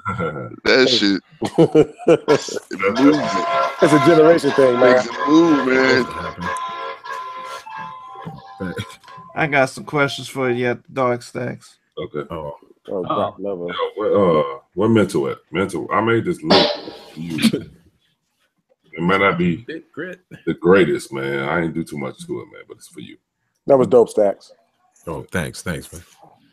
Man, play that ish. It should have been on the album. And dude didn't not send us the track. Shit. Yeah. But I had you in mind, mental, when I made this shit. That's what's up.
That shit was dope. Yeah, that shit was crazy. I wish I That had was dope. I wish I had a fucking rapper's vocabulary. Cause I got the flow, but I ain't got the vocab. Cause I had a nice flow for that beat, man. It should have been sounding stupid if I was saying Shit, let's go, RTO. You know what I mean? Holla at me behind the scenes. Hey, I've been writing shit down, but I just haven't practice, man. I actually been writing shit down. I just need to actually record it. Oh, But I think I wrote something down that was alright, but I need to keep on. I need to keep on it. That's practice makes perfect, brother. Like with everything, you already know. I just think that my vote. I just don't want to be on no cat in the hat shit. That's my whole thing. Hey, look, man, 21 Savage winning, brother. Like, you know what I mean? 21 Savage is winning. Yeah, he winning, but I ain't trying to make shit for that. I'm that. just fucking with you. Yeah, I know. You know, I think I got like that. Let me play this track. Exactly. Oh, green eggs and ham ass nigga. Oh, Sam I am ass nigga.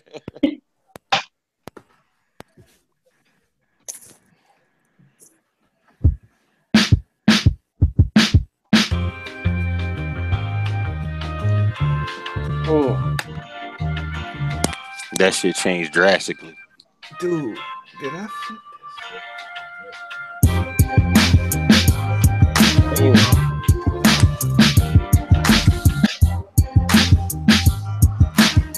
like that clap behind me.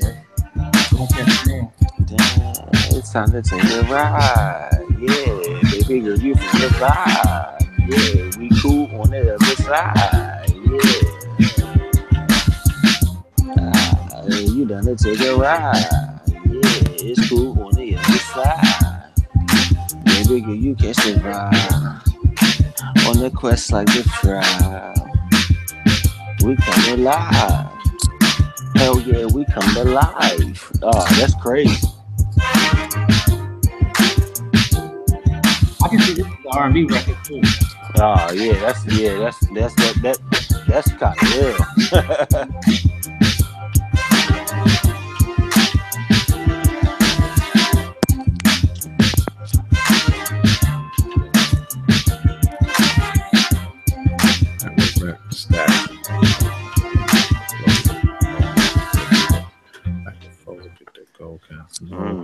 Yeah, that joint was crazy right there. Dope. Summertime. Yeah. And Crystal Vice.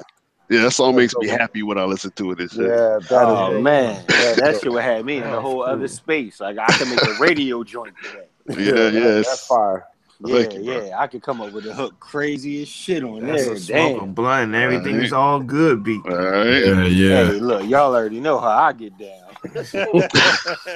With it, past that shit. Yeah, exactly, man. Oh my goodness.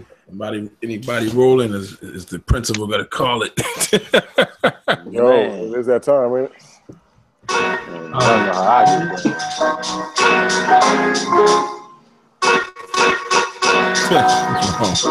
Sorry. Psych. Relics, man. Stacks digging in the crates.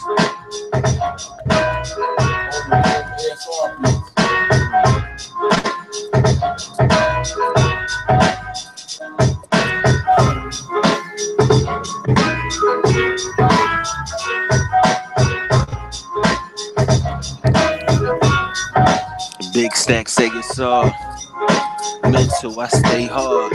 Pause that, but I am never soft. Coming back with the flow, stacks, you know. Coming with the butter, we flow. Deliver on some different type shit, giving sucker niggas chin shivers. Giving sucker niggas chin shivers. I'm ill like the chinchilla. You don't know nothing realer than me.